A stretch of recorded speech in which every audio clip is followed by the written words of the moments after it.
Oh, see, can you see what is underneath light? Was so held twilight at the last gleaming was bright. Who brought me us fire for the rapid we were in this dreamland, and the rocket's red glare from bursting in air gave to the night that the stars were still there. Oh, silver yet wave, brave and the home of the free.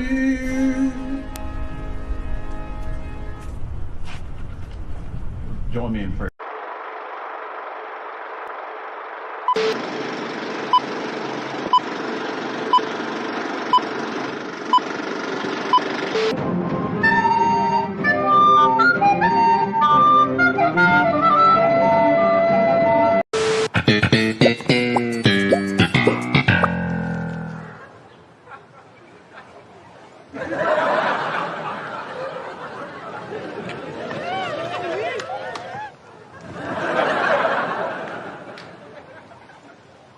He saw us. He saw us. It's all right. I heard you the first time.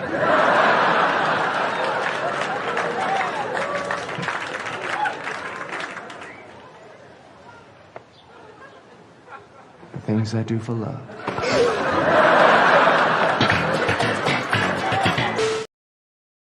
Hi, welcome everybody, and tonight we will be joined by Unius.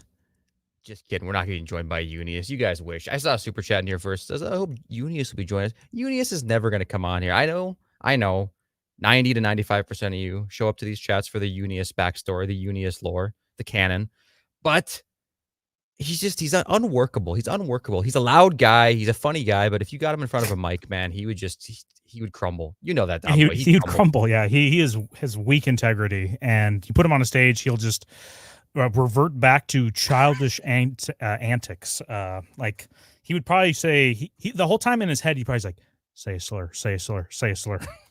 Oh, absolutely. Yeah. I mean, that's the thing. He wants to do bad things, but he doesn't have the confidence to do it unless he's in like a comfortable environment. And then he'll do the worst things, the absolute worst things. Until then, he's just standing back and standing by, right? Yeah. Well, real quick before we get into this episode and welcome people that are here and all the great super chats we're getting right now. Do you remember when we were in line for Chipotle and Unius, me and you were all sitting there going through the line, and Unius was getting literally a half an inch away from punching this person in the back of the head just because he thought it was funny, just like a kind of making them flinch. But they're turned the other way. I'm like, dude, stop. You literally if they turn slightly, you're gonna hit them, you idiot. Or at least he's gonna see them. They would see him trying to do this. He was on this little arc for some reason. We thought it was funny. We were going over to hang at Don's brother's friend's house or whatever. Like they were on vacation or something. And we were able to use their place. And Unius like got some golf clubs, and he would take the golf club and he'd pretend to swing it right at their TV screen, and he'd stop like an inch beforehand, and then he'd take his fist, like do these quick punches, like punch, punch, punch, punch, punch, and just get maybe within a centimeter of hitting this thing, and he's just smiling, shit-eating grin on his face. I'm like, dude, just stop. And so yeah, he'd do it to people too, in public, like when their heads are turned. I'm like, dude, you don't know this guy? He's gonna turn around and pop you in the face, and I'm gonna laugh, but I couldn't even look at him, dude. He does it, and I can't even look because I don't know what's gonna happen. That being said, you guys will never meet Unius ever. Sorry.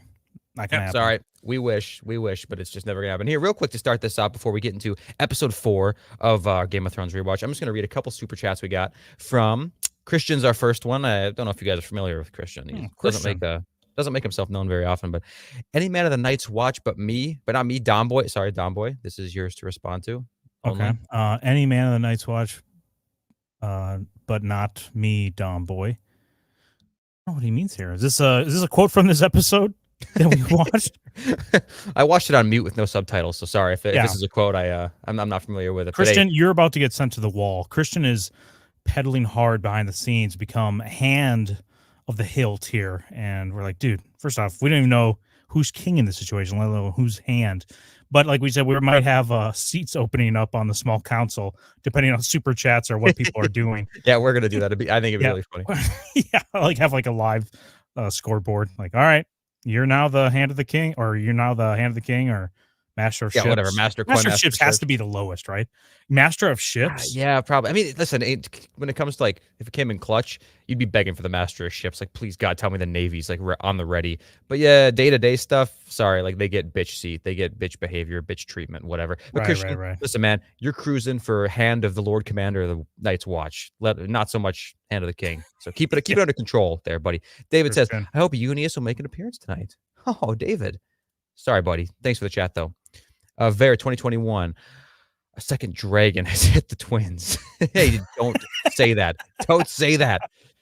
Not the twins. Anything but the twins. I just saw I'm not on TikTok because TikTok is stupid. I am on Instagram though, which is very similar to it. And I saw this Instagram reel where this little girl comes up to her dad's like, here's the phone. And then he pretends like someone's on the phone, like, oh, really? Oh, okay. And then he turns to his wife and goes, the second plane's hit the tower. It's so funny. Love it. Hey, real quick, Mod, please drop our Twitter link, our Twitter profile link. That'd be great, and we'll pin it. So if anyone wants to follow us on Twitter, where we interact with you, you can DM us, and also if you want to submit art, that's probably the best way to do it, as well as dunking on the absolute idiots online, which I think we'll talk about a little bit before we start this episode as well. Right, yeah. We're also available on Grindr. Christian says, Gator, I got to admire your father and all of his friends. I mean, thank you. I appreciate that, man. He does have a strong network of friends. If you want to clarify that, you can, but I'm not sure which father you're talking about. I have three gay dads, actually, and a mom. So Christian says, again, Don Boy is to take a new wife at his next name day. All right, Don Boy, you going to say no to that or what? No, but Walter Frey, we hear, is taking a new wife. I know, his 90th name day. The legendary foreshadow, dude. Oh my, he's so virile. What a flex. 90? And you know what's that scene? We'll get to that scene eventually too. But real quick, I'll just say off the bat, man. Episode 4, at the very end, in like the last sequence, there's a Frey cameo, and he's like, "Yeah, absolutely, Walter, right? My lord is doing great," and he's inviting your father to his wedding, 90th birthday. I don't even know what number of wife it is. Is it like 8th or 9th or something like that at this point? It's pretty high. And Catelyn doesn't say anything in response. Didn't say like, oh, like absolutely. I'm like, my father would love to be there. She literally says nothing in response and turns away. How disrespectful is that? That's unbelievable. Not even saying like, oh, that's nice. Just all right. Like it's amazing. In real life, if a 90-year-old man was getting married, I'd be like, dude, that's pretty. I'll go. I'm gonna be there. Like I got to see what's up with this wedding, even if it's kind of geriatric. I'm definitely going. Catelyn is the worst. Jace Kaizen says, Lancel, go get the micro condenser, you bloody fool. Dude, there wasn't enough micro energy in this episode, to be honest. Like the mountain was the only one that gave micro energy. Hugh of the Vale gave me some micro energy. His armor looks pretty micro. Yeah, it was definitely micro, but his attitude wasn't very micro, He's kind of a little big for his britches. Gendry's, say master in this, because if he's the apprentice to this smith. Is it Flea Bottom they're at right there? I think wherever so. they're at it within King's Landing. Yeah, I think that slave, or not slave, he wouldn't be the slave master, but just the master of Gendry probably wishes Gendry was a little more of a micro. Yeah. He's like, oh, I should have made a little chesty belt for you. Keep you locked up. It's true. He's getting a little rammy.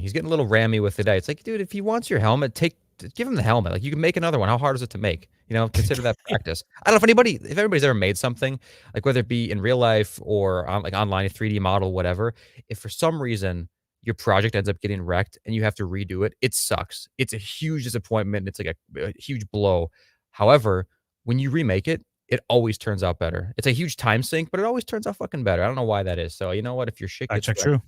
Yeah, it's a blessing. Christian says, who fights your enemies harder than me on X? I'd like to be named next Lord Commander of the King's Guard. You know what? That is true. We appreciate your efforts there, Christian. And we need more. We need more in our ranks. More Hilters. Someone was asking at the beginning, let's see if I can pull it up. Someone was asked at the beginning, where can I sign up for the Hilter Youth? The Hilter Youth Draft, dude. Yeah. Yes. Well, we got to make something for that.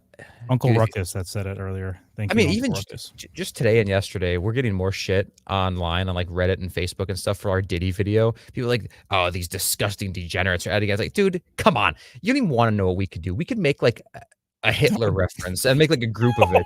And you're Oh, we are hiding our power level I so know. much right now. I know. And we're just dip our toe in it a little bit with the mountain, and they're like, "Oh, this is what this fandom has done. Brain rot fandom." Yeah, it's on Facebook as well as Reddit. People have posted our videos, which honestly we love the hate. And I wish it was just more well thought out hate. When it's just this brain rot, stupid stuff that's coming out, and people criticizing it for what they're like, "Oh, this is what this fandom does when you don't release a book in 20 years," and like, "Oh, this is why I hate YouTubers." Can you expand on that? Full Yeah, thought, say more. please. Say Yeah. more. Yep, exactly, dude. How funny it would be to make a Facebook group or something just called Alt Right X. Because if the general population doesn't get the reference of Alt Shift X, they're gonna think it's just the most degenerate, like holy shit channel, or Yeah, and you would whatever. make the X look like the color pattern of the armbands of a Yeah, red and 1930s white. army. Yeah. That would be good. We should do that. Just go ahead, trigger them all. Just do it. Lean in. Christian says, Don Boy, perhaps you will learn a Lord's courtesy and know the quotes from the episode. Dude, Christian, we want to know, but we watched it on mute with no subs. Like, what do you want us to Yeah. do? You know? Chris, I'm actually watching a Hindi version of it that's now in subtitles of English. So Oh, dude, Telugu based. Till Sheik says, what would you think if after George finishes the books, they would re-release seasons 5 through 8 with the real ending? Yeah, I mean, it'd be great. It'd be kind of weird to see if like the characters would be so aged, or the actors, I should say, would be a lot older in a lot of situations. But I think for the most part, the child actors are grown up by that point. yeah. I can't think of any kids that are really relevant.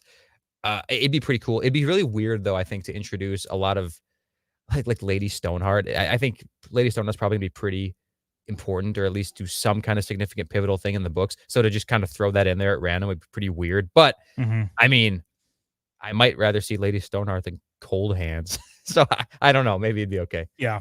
Hard to say. Christian says Tyrion can't help himself and snickers at Frey. Dude, I don't want to ever hear that out of your mouth again, Christian. You say that as if it's a good thing to snicker at Frey. Tyrion should be bowing. I know he's already low. He's already a bowing height, but he should be bowing even lower. He should Yeah. kiss the boots of that Frey. Junk Man, people can't take jokes anymore. It's fictional. I know. That's the saddest part. And they don't even watch our content. That's the thing. At least Yeah. give us the courtesy view. Give us the hate view. Please and Yeah. God. It's always funny whenever they'll comment on it, and then later on they're like, "So what'd they even say about it?" And someone goes, "I bet they said this." And it's like, okay, dude, you didn't even watch it. Also, one person said because in the video or on the thumbnail it says of Westeros, and someone goes, "Yeah, they talk about Illyrio and Littlefinger in the video," and the guy goes, huh, "What idiot?" He's like Squidward. "Huh, what idiots? Illyrios and Essos," which he does come over to Westeros, retard, in season 1, but and all of his plans are for Westeros anyways, but it just looks better on the thumbnail to say Westeros versus the Song of Ice and Fire series or world, or Planetos. No one knows what the hell you're talking about. It's all about aesthetics, and people just don't know. They're idiots. They should be punished publicly. Hey, speaking of idiots, Jesse the Fool with a $10 super chat. Thank you, Jesse. Whoa. I appreciate it, man. All right, Micros, I got to come out. I'm the biggest Samuel hater out there. He doesn't deserve the Tarly name. He'll help out at the watch more if he just gave his fat up for some big. Dude, I was thinking this, man. When I was watching this episode, I was just like getting pissed. I was like, we got to normalize bullying. Let us know, like hashtag in the chat, man. Normalize bullying, because Sam is just such a shit, man. He's such a shitster, dude. He doesn't try at all. He can't see. He can't fight. He's fat as hell. The Night's Watch is like an obese person's saving grace, honestly. Yeah. Like there's like very specific rations for everybody. It's cold. It's uncomfortable. Teach him discipline. You send basically any obese person to a place like that in real life, he's going to be shredded, or at least very low body fat in pretty short order. And once you start losing that fat, dude, you're going to start seeing that like progress in your life. It's like, okay, you're going to put a lot more effort in than usual, maybe even more effort than people that didn't have to work for it and are down there because of some criminal reason. He is not taking advantage of that. And honestly, I have no idea how he stays fat up there. It's a mystery to me, but again, hashtag in the chat. Bring back bullying. Brendan, gifted 1 membership. Thank you, buddy. Appreciate that. Always appreciate our gifts, our gifted subs, or our gifted memberships. Thank you so much. Purse phone. Am I pronouncing that right? Purse phone? I think Yeah, so. not super Yeah. chat, but I started this one because said to their husband who immediately subbed. Oh, Listen, everyone dude. should send this to their husbands. Guys, find your husbands. Send your video out. Me and Don always send these videos to our husbands, but we are each other's husbands, so I don't know. It's kind of a circle jerk kind of thing. Whatever. Yeah. The Diddy video is awesome. It was some of y'all's best work. I sent it to my husband, who immediately oh, that's who that one sub was we got from the video. I appreciate that. I don't think it's our best work, to be honest with you, but I thought it was fine, and I'm glad you liked it. Yeah. We're just trying out something new. Yeah, not our best, but we might be doing those more often. YouTube doesn't seem to like them, but we might just do it for like a members only thing, and just have it kind of behind something so we can still put out those videos and not feel like I don't know, because there's the true fans here. They want to see us talk about some fun stuff like that, and other people are like, well, that's not what's happening in the book. Did you even read Tyrion chapter 3 of Storm of Swords? Didn't even remember what happens. Like, yeah, paragraph 2, line 3. It's like, okay, dude. I was too busy open up your dad's bussy and jumping head first in. Yeah. Did that sound come out? I hope you heard it. It's not a good. It's not a good. Yeah. I can't tell with my headphones on. All right, KS says, you guys are very offensive. Thank you very much. Appreciate that. They're just talking about why we're triggering people online. But yeah, thank you. Thank you for being here. We're here to trigger. Yes. Till Sheik, again, nice name pronunciation for an American. Is it Till Sheik or Sheik? I don't remember how I pronounced it the first time. Sheik. Yeah, okay, whatever. Till Sheik, boy. IJP. What's up, IJP? Congrats on 18K. Are we at 18K? Holy shit. Yeah, we just passed it. If you would have asked me, I would have guessed like 15 and a half, honestly. I haven't looked in a long time. Oh, really? Yeah. yeah. Hey, thanks, IJP. Christian says, Gator's not a cripple, then I'm not a dwarf. Or if Gator's not a cripple, then I'm not a dwarf. My father will rejoice. I think this is a new thought now. Sam wanted to get up, but he's a coward. Oh, yeah. Know what I'm saying? Yes. Okay, listen, that's a Tyrion quote. I at least knew that. I've been practicing lip reading, so I watched him say it. Thank you for the super chat, Christian. Appreciate it, like always. Dario, dude. This is accurate Dario here, not the Dario you love, who's clean shaven, looks like a Chad. Aemon has a feeder fetish. Dude, you think he does? Why? Why do you think he has a feeder fetish? Oh, because he's keeping Sam fat. That's what he's saying. Like, how is Sam staying fat? It's like, oh yeah, Aemon, or now with the D, it's just Aemon. Oh, Aemon, Master Aemon. Oh, I thought he meant Aemon. Maester Aemon, yeah, Targaryen. No. Eye patch Aemon. He misspelled it. It was just without the D. So, but Maester Aemon has a feeder fetish, which I'm sure that's what he meant. Because how else is Samwell? That's true. Yeah. How's he getting those rations? Mm-hmm. Yep. You know what? Good headcanon. I think that's true. Okay, that was the last super chat for now. So let's get to this episode, man. Real quick. Oh, I was gonna. Well, real quick. Okay, real quick. Let's just look at whatever you want. This art, by our most consistent contributor, Nero Hasteps. Yep. I think so. It's either Hasteps or Hasteps. With V3, our boy, up there with like a biker jacket, and then Danny not knowing what the fuck's going on. Of course, the little gooner simp behind it with Jorah with the most minimal attempt. And then, of course, you got Drogo back there being a little stinker. So go ahead, find his him. I think it's a guy. He or she's work on Twitter. So there's our @ right down there. But overall, episode, what did you think of this one? I thought it had some good scenes, but it's not a very action-packed episode. It's good intrigue. I like to see Ned kind of start to unravel the mystery of it or whatever. And this whole journey that he goes on, this is the best showing of Ned's intelligence. Just the fact he's able to piece this stuff together, and he cares so much about Jon Arryn's death. He's actually willing to look into this stuff and not get too distracted and bogged down with these other huge glaring problems, like the crown being $6 million in debt and all this stuff. And he's now the hand. He's got this honor complex going on. You'd think you'd get kind of distracted by that stuff. I like that he doesn't. I like to see the grind. And I really liked the scene later we get with Littlefinger and Ned walking through the gardens and stuff and pointing out how corrupt this place is and how volatile King's Landing is. Love that scene. I think it's one of the best scenes in season 1. Overall, though, I don't know. Mid-episode, it's good. Every episode in Game of Thrones, seasons 1 through 4, is good. So it's kind of hard to judge, but it's like mid-good. What'd you think? Yeah, I thought it was good. I think the cliffhanger's really good in this episode with Tyrion getting arrested. Spoiler alert, if you haven't watched it. Tyrion gets arrested by Catelyn and really just kind of goes, or leads you into the next episode of, wow, this one action has huge ramifications, most likely. And something I like comparing this episode, or these episodes we're reviewing, to House of the Dragon, because House of the Dragon season 2 at least felt like they're trying to, like, there was 8 episodes and it just kind of felt empty, and it's hard to pinpoint exactly why that was the case. And one of them, I believe, was because there was no really good cliffhangers, or at least um, ideas being shown to you that we're making progress with people's motivations and areas. At least, Ned's investigating here, right? So we get some progress with him. He at least knows John Aaron's looking at Baratheon bastards. So then I think the next episode is when he kind of puts it together with that big book.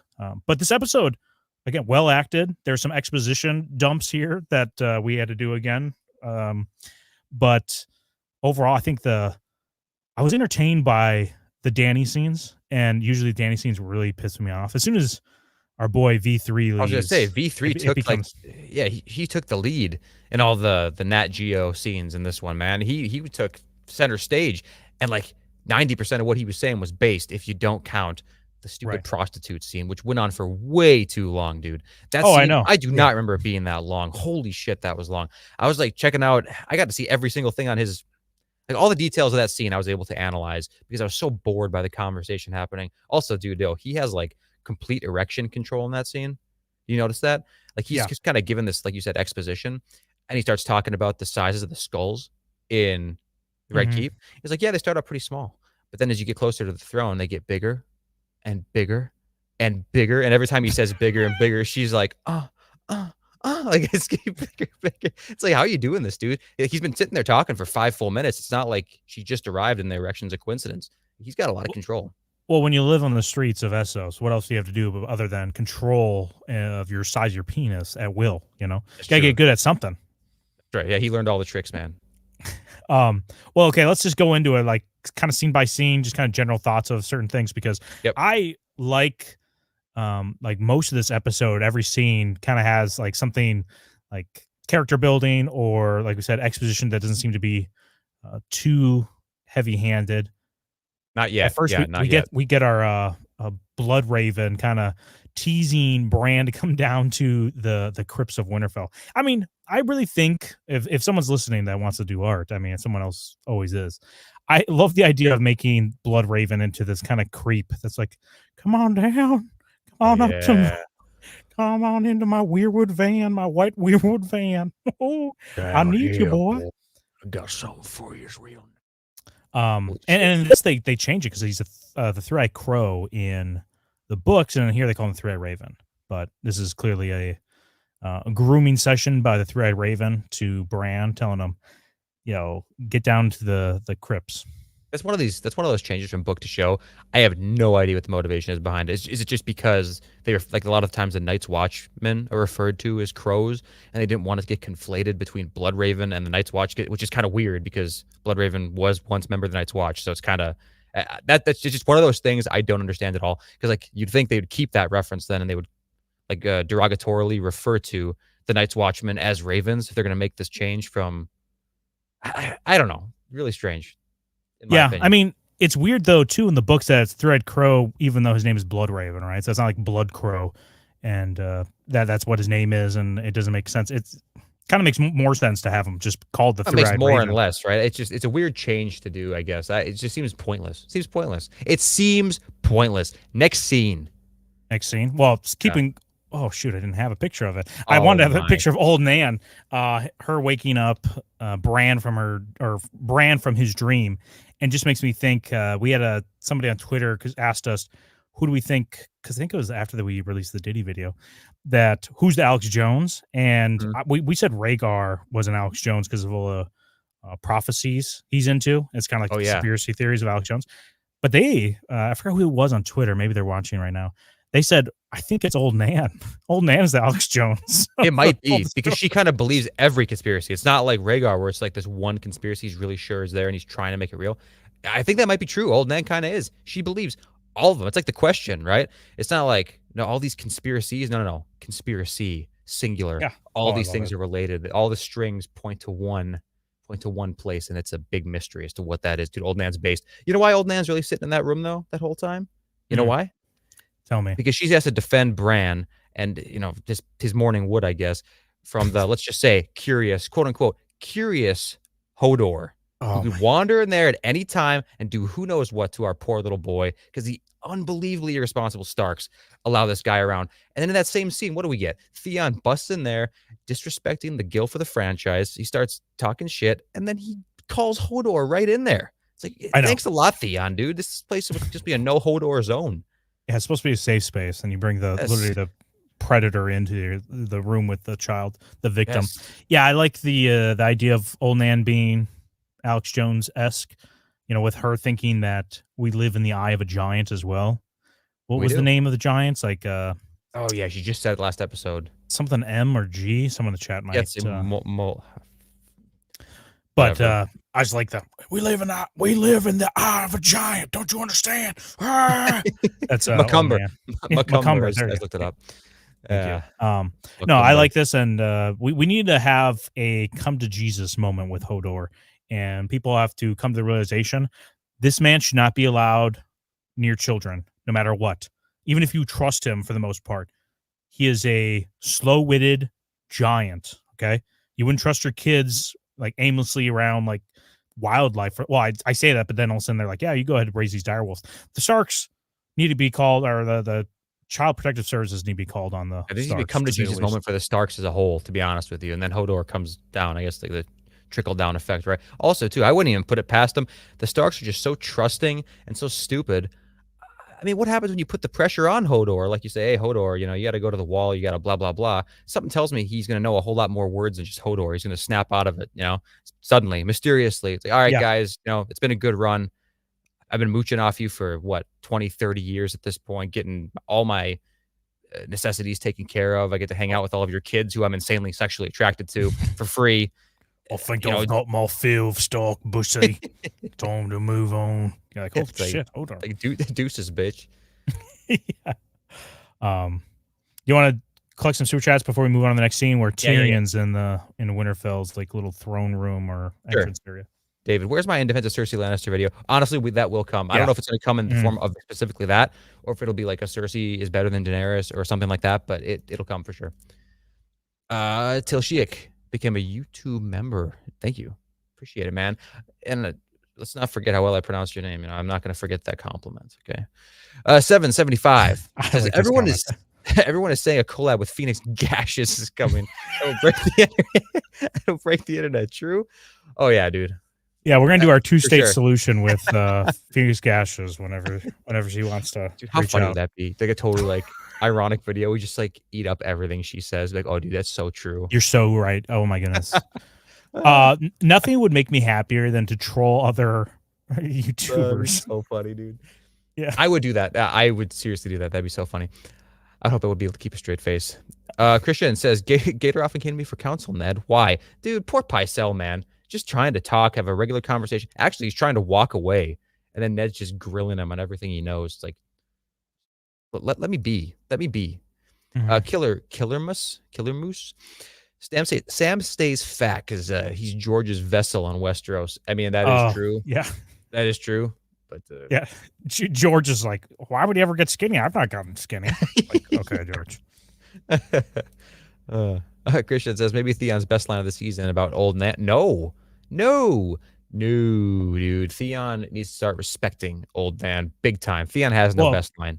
Yeah, I don't know. Well, wait. I don't think he has a good line ever. That's true. I can't say that for sure, but I don't know. Jockman, old man is a red wedding denier. You can't always believe what you see. I was gonna say we didn't see it, but we did see it, so you can't always believe what you see.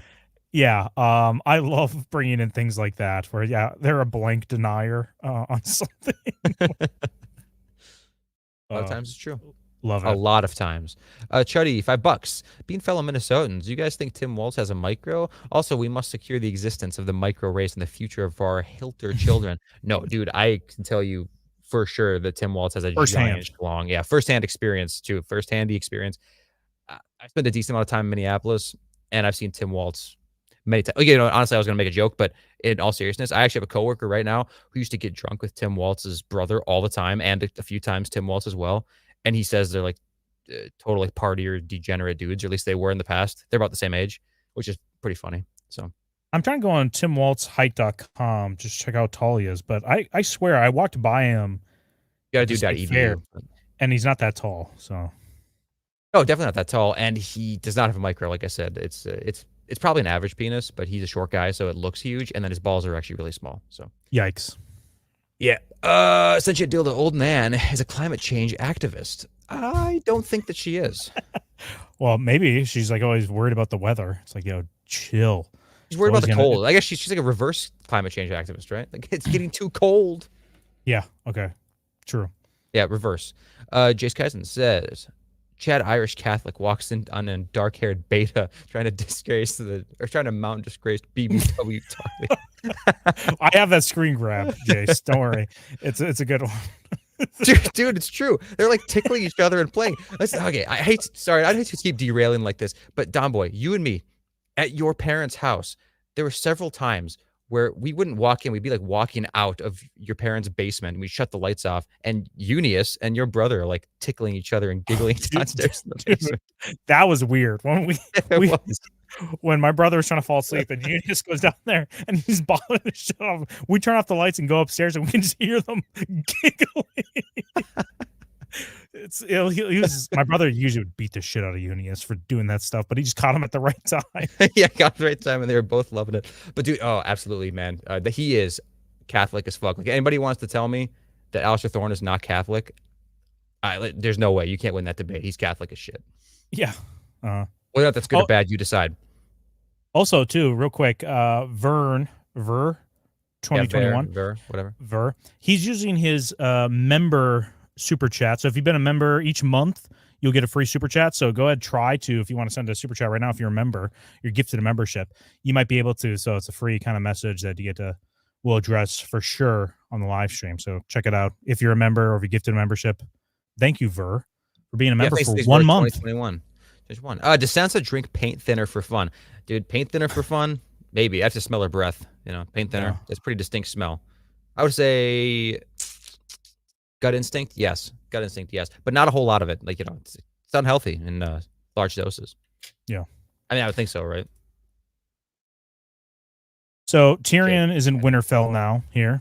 And, he's not getting the warmest welcome.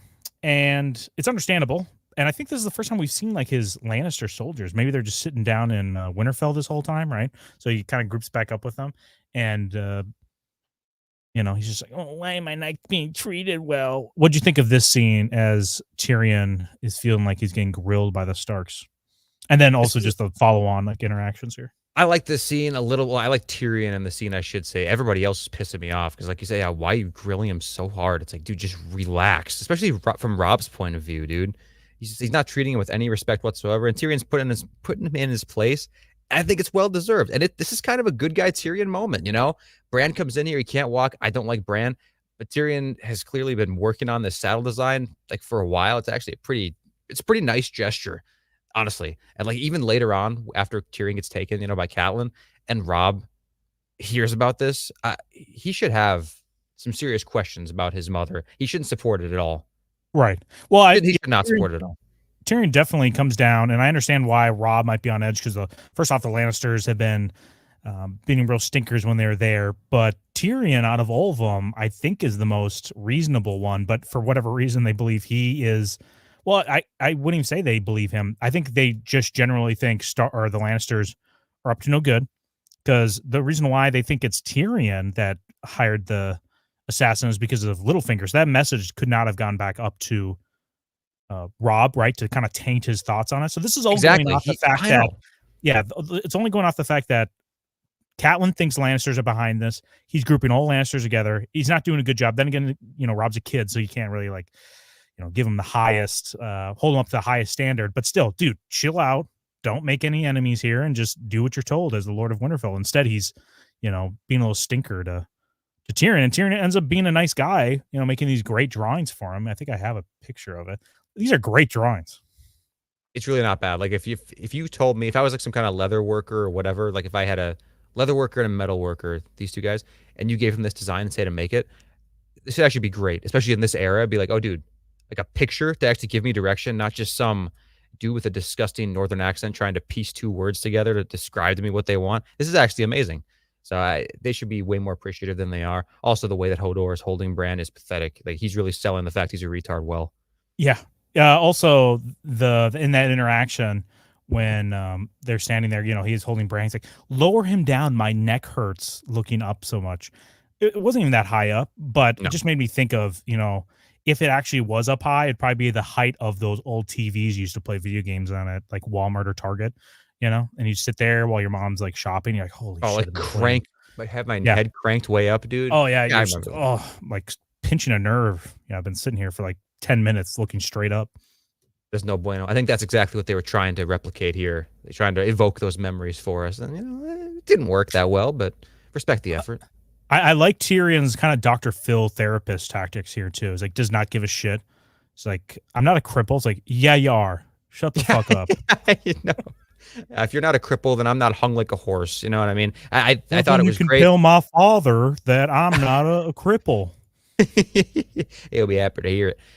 I like it. I thought it was great. This is a good guy Tyrion moment. And if we go to the next scene too, I think the good guy Tyrion, or at least kind of base Tyrion, continues when he puts Theon in his fucking place. He puts him in his place, just relentless, man. Theon keeps coming back. It's like, well, but the wall was like we were at a disadvantage, and I don't think it was that stupid. Tyrion's like, yeah, it was pretty fucking stupid. Like your dad is an idiot. I bet he felt pretty dumb when he watched his two loving or beloved sons die like bitches. I thought that was great. Yeah, and maybe people don't know. Hopefully, they're kind of establishing right here, but Lannister's like number one victim of these stinky Greyjoys. Whenever they start raiding shit, Lannisport's like almost like first one on the docket. It's like, Lannisport, let's get after it. So when the Balon did his well thought out rebellion, that was like one of the first places they raided. So you can see why. And I think Tyrion says like, yeah, I watched all those ships burn.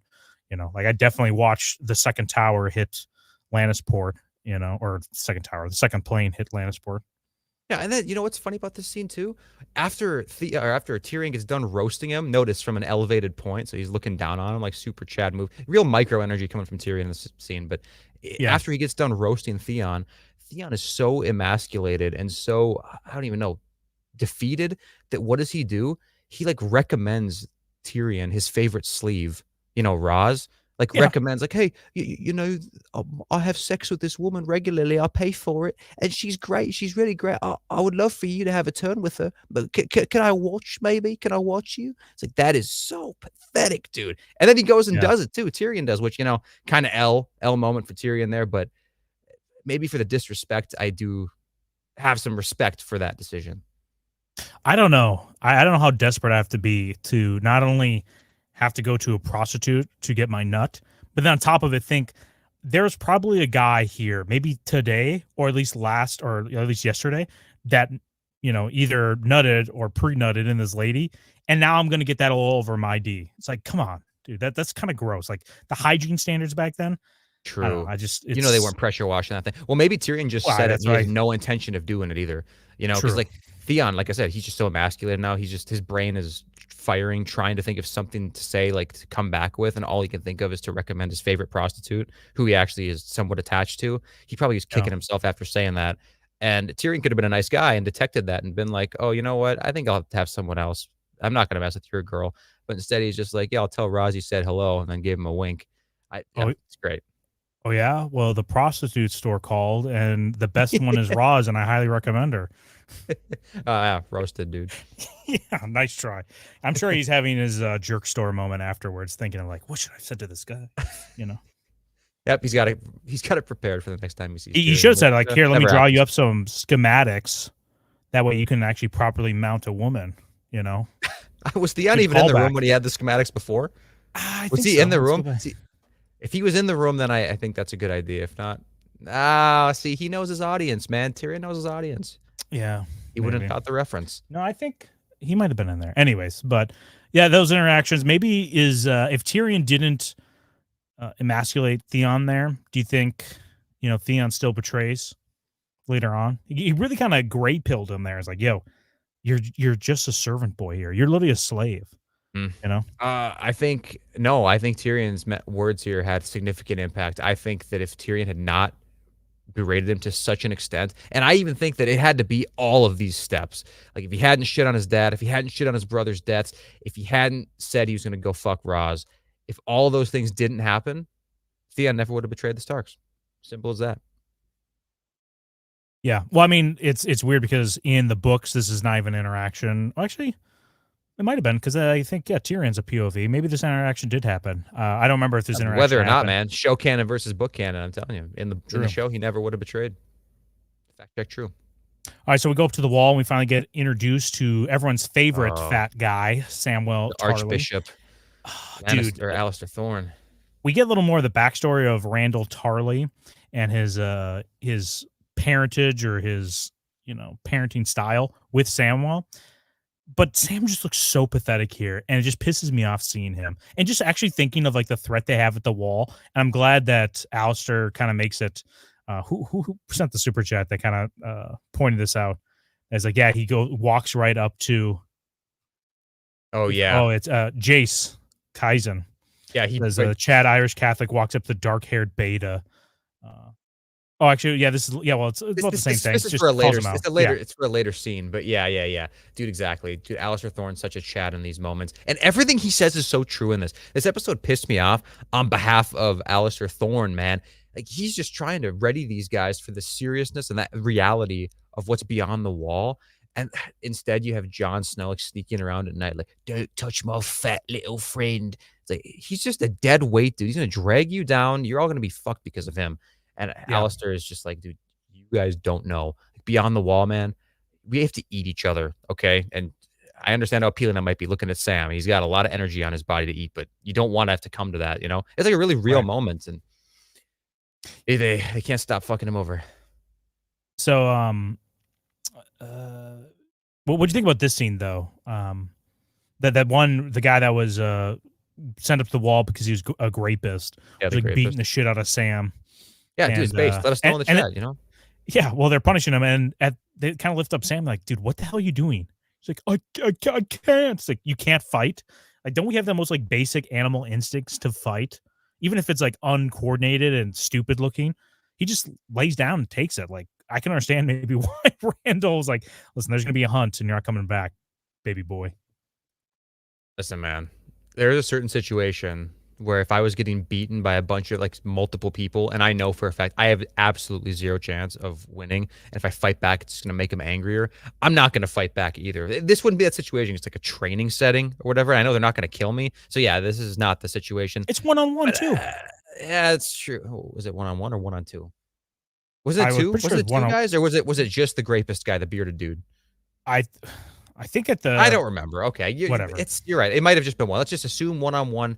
Sam is absolutely irredeemable in this moment. This is why I say bring bullying back.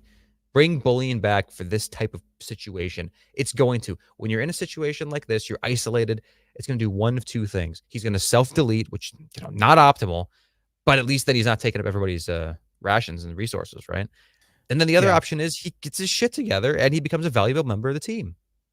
Yeah, I want to talk about it later on when Jon actually takes some actions to kind of, guide some of the men of the Night's Watch, or at least his friends there, to protect Sam later on. So I'm going to wait till later on to talk about it. But do you have anything else you want to say about this training sequence we have with Sam? Okay. Oh, you know what? Actually, real quick, I will say that the fight that happens here, for Jon Snow as well, he gets involved. There's too many cuts. It's a weird fight scene. There's like a lot of cuts. The fight looks super fake, but it's an all right scene.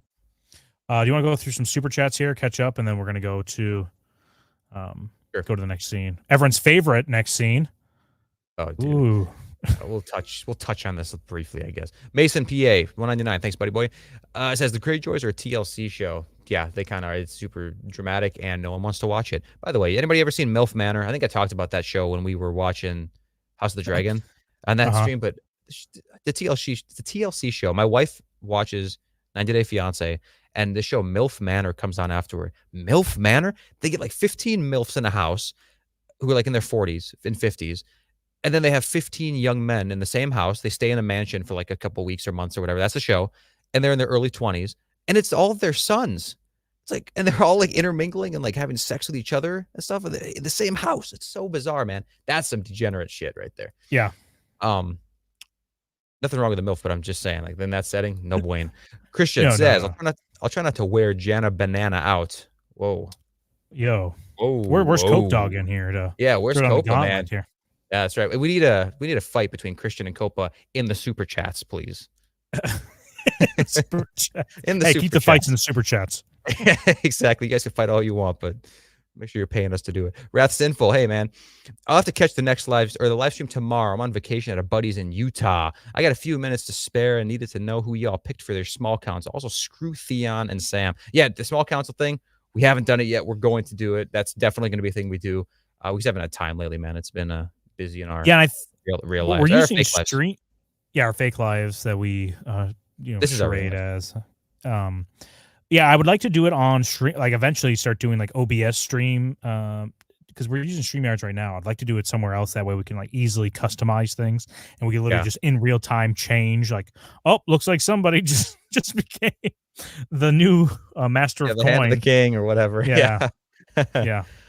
Yep, it'd be super cool. But yeah, man, good. Watch it tomorrow. And thanks for the super chat. Jockman says they should have sealed the gate with Sam. Yeah, just plug him up, man. Plug up that hole. No one's getting through. Jana Banana. I agree. Bring bullying back. Thank you, Jana. Super based. Jesse the Fool. Sam is a brat. He whines for the blows to stop instead of just trying to move or block. Not a coward, just cry. I know. You know what? That's true. If you're not going to fight back, how about at least move, right? Like it's fight or flight, I guess, or freeze, right? Fight, or freeze. Fight, flight, or freeze. Freeze is the absolute worst option. How about you try to move, man? I know you can't move fast, but just try. At least shit your pants or something here. Do something. Yeah, absolutely. Jace Kaizen, Thorn equals a pious Chad trying to pray the gay away. Yeah, but it's for others because he would never partake in that behavior. True.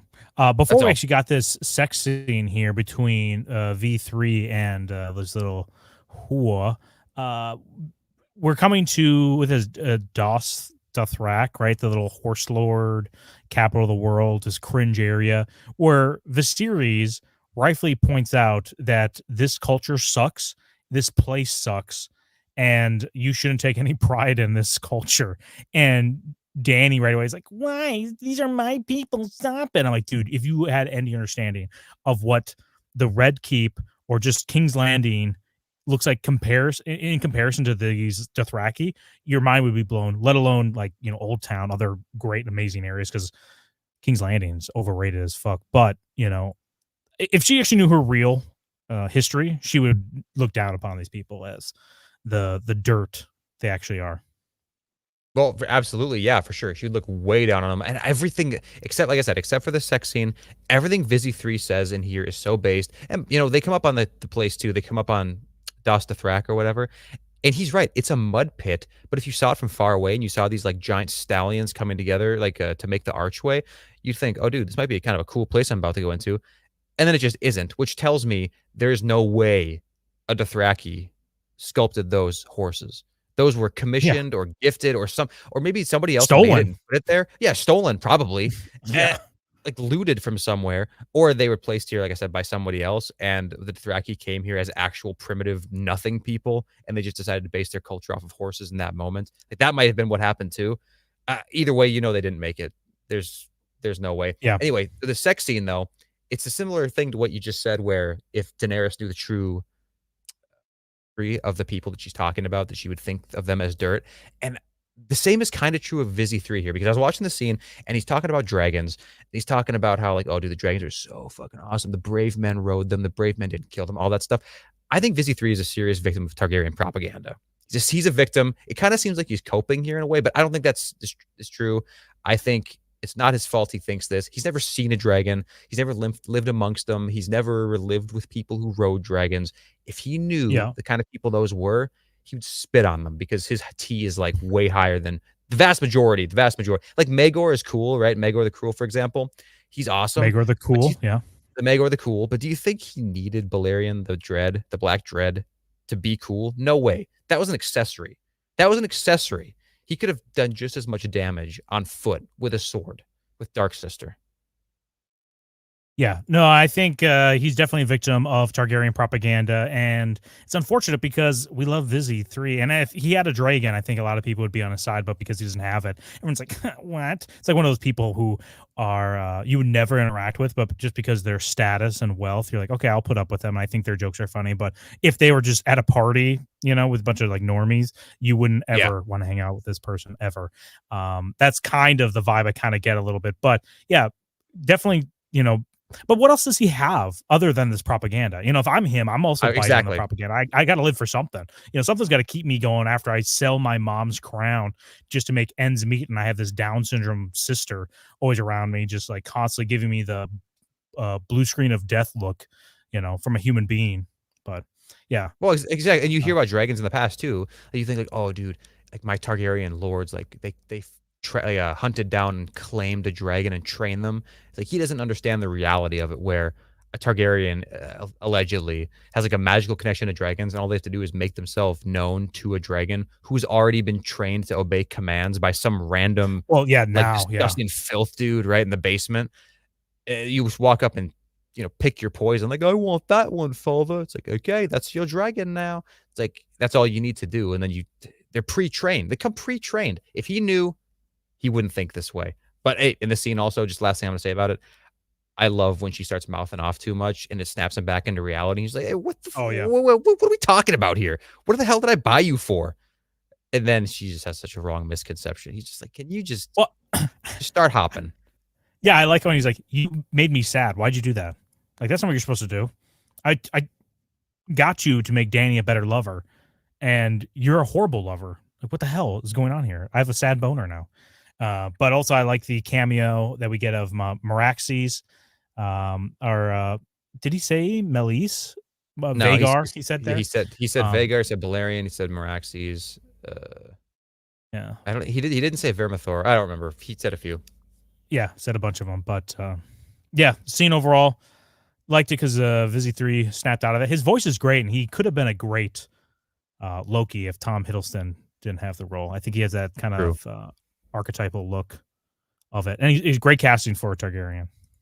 Yep, totally agree. Do you want to cover some super chats? And the first one we have here, I think they meant to send something.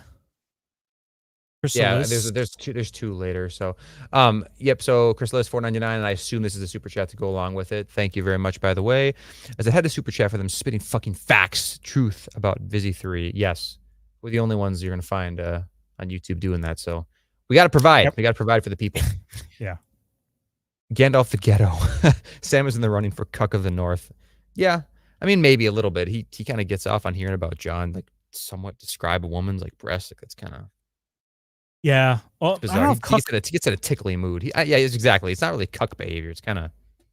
yeah. Well, But if anything, he'd be like cuck on the wall or beyond the wall. I don't know if I'm gonna say the North. There's a lot of northern candidates we could have as those. Yeah, like the cuck of Castle Black or something like that. The cuck of the wall. Sure, yeah. It doesn't really flow that well, but yeah, it's okay. Yan Kerouac says hello from the Allison Foot Club. We don't subscribe to that club, but maybe Allison the Cake Club, the ACC. Yeah, maybe that one. Yeah. Oh yeah, we are founding members of the ACC and followers of it as well. Yes, from a healthy distance. Real quick too, if you haven't already, please smash that like button. It really does help out our stream. And if you know any other fellow Hilters, go ahead, share that stream out, or just give us your contacts, and we'll do it for you. Don't worry about it. Yeah, exactly. Space Pope, ACC, rise up. Yep, all our members. The ACC is the official club for the Hilter youth. The Hilter youth of the ACC. The ACC division of the Hilters. Right, yeah, right. The Hilters is a larger division amongst itself, but the ACC is like a subdivision, right? So this scene here, what do you even want to say about this scene? This is like a scene I have nothing to talk about, man. This scene sucks. Yeah, I was gonna say, Sansa sucks. I hate her in this scene. They're just showing how much of a unsufferable woman she is, or just girl, whatever. The maid is, I'm trying to remember what her name is, but she's so nice to her, even though she's, saying all these like, oh, I don't want it. And what if I don't have any boys? Like, dude, don't even worry about that right now. You don't even know if you can have kids, let alone only girls, which that sounds like the worst, having only girls. But in this scene, also, we just get exposition dump of Aegon, Maegor, and the Mad King, which is, I felt like this might have been the most forced exposition in this episode. I think so too. It was thrown in here just for no reason, especially when she starts asking about her dad and her grandfather and uncle or whatever. It's just a little bit much. And then the fact that nothing actually even gets revealed. It's like a little tease. Like, oh, I wonder what they're talking about. It's like, okay, yeah, it's right. Very. And I don't like either of these characters. So, well, so the next scene we have Ned Stark talking to everyone's favorite. Oh yeah, Janos Mirren Trant or fucking Janos Slint. I always get them mixed up. Mirren Trant and Janos Slint. These names. I don't know why I do. This is very similar to what we get in House of Dragon season 1 too, where there's a bunch of people coming in for a tournament or this event in House of Dragon. It's because isn't it Balon, the baby of the series, and Emma is being born, right?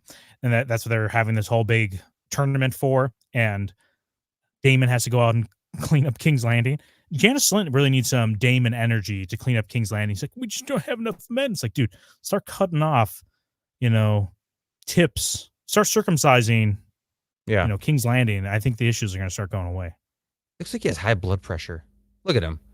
He's sweating a little bit. His face is puffy and red. He's got hypertension up the ass, man. He's got to cut down on whatever he's eating, But yeah, I agree. He needs some high tea. The shoulders are really narrow too. It's just all kind of disgraceful overall. I think circumcisions really help the morale around King's Landing quite a bit. See, if you put Alistair Thorne or somebody like that in a position like this, oh dude, there'd be no foreskin in King's Landing.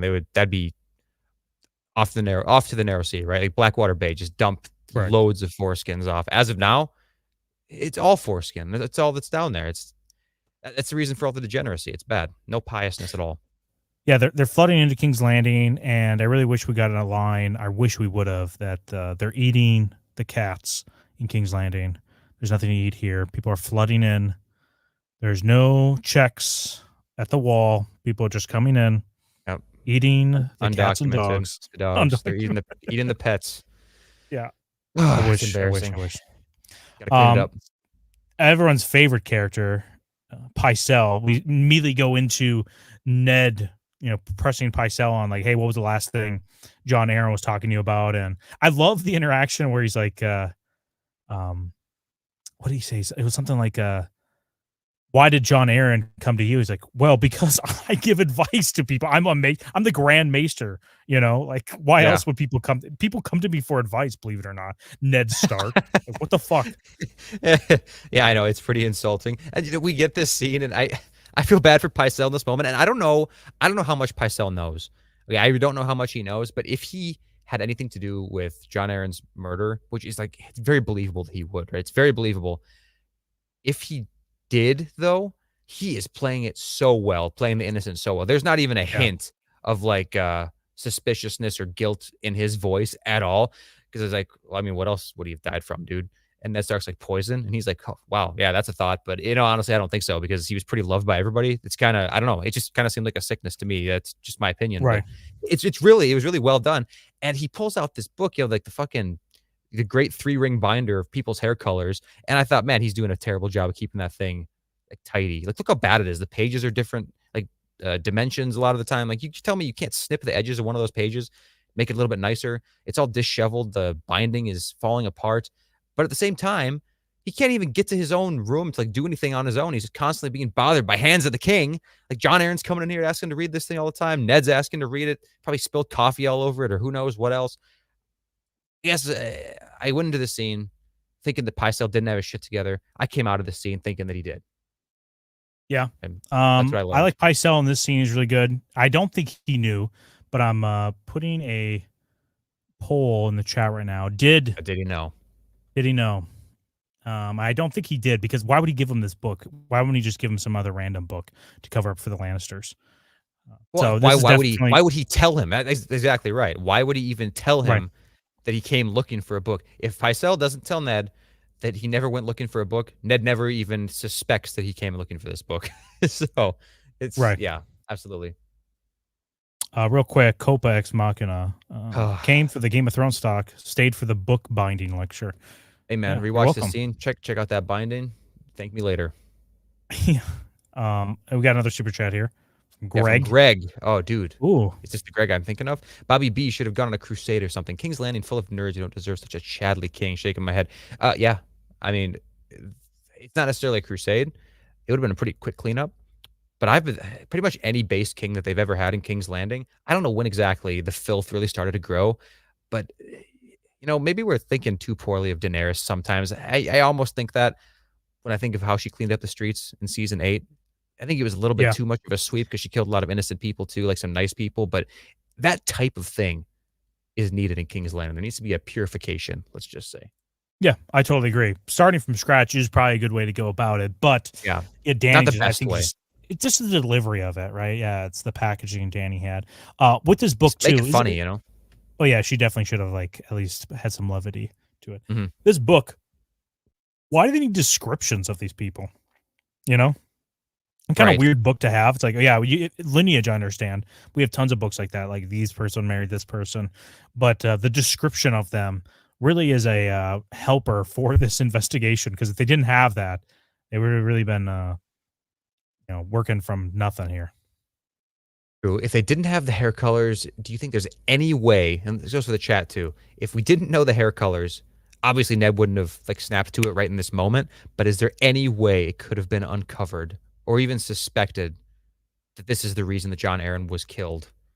Yeah, There was no hair color, like descriptive book brought into question. because what would be the other thing that John Aaron's going around talking and finding the bastards of Robert? That's the only other thing that he was doing, right? Because like, wait, And cause think about this though. Like, did John Aaron go looking, like to find Gendry? Right? Did he go and find Gendry before or after reading the book, or is it ambiguous? I don't know when the timeline was, whether he saw him first.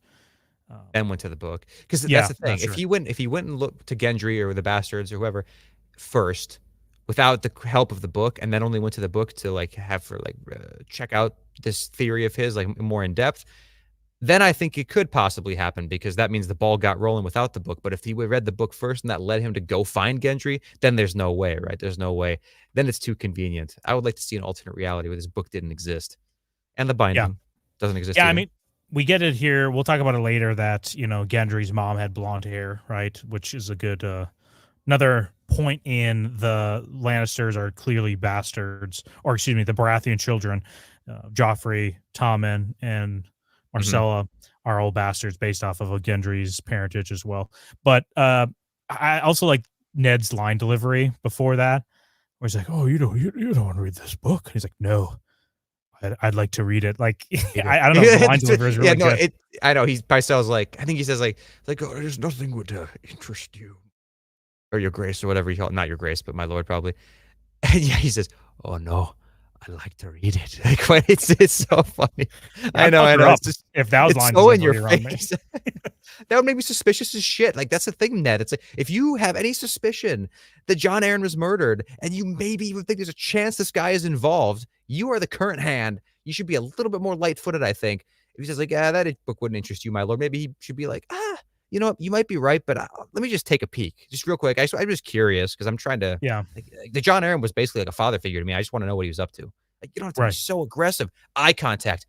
Oh no, I'm gonna read it. It's like, holy shit. Oh, please be gentle, Lord Hand. Real quick, John Clance, I just want to read this quick. It's the only one. Robert, you are not the father. Well, true, according to this conspiracy, but I don't know. We'll make a video in the future. Joffrey is the legitimate son of Robert Baratheon. Yeah, that'd be funny.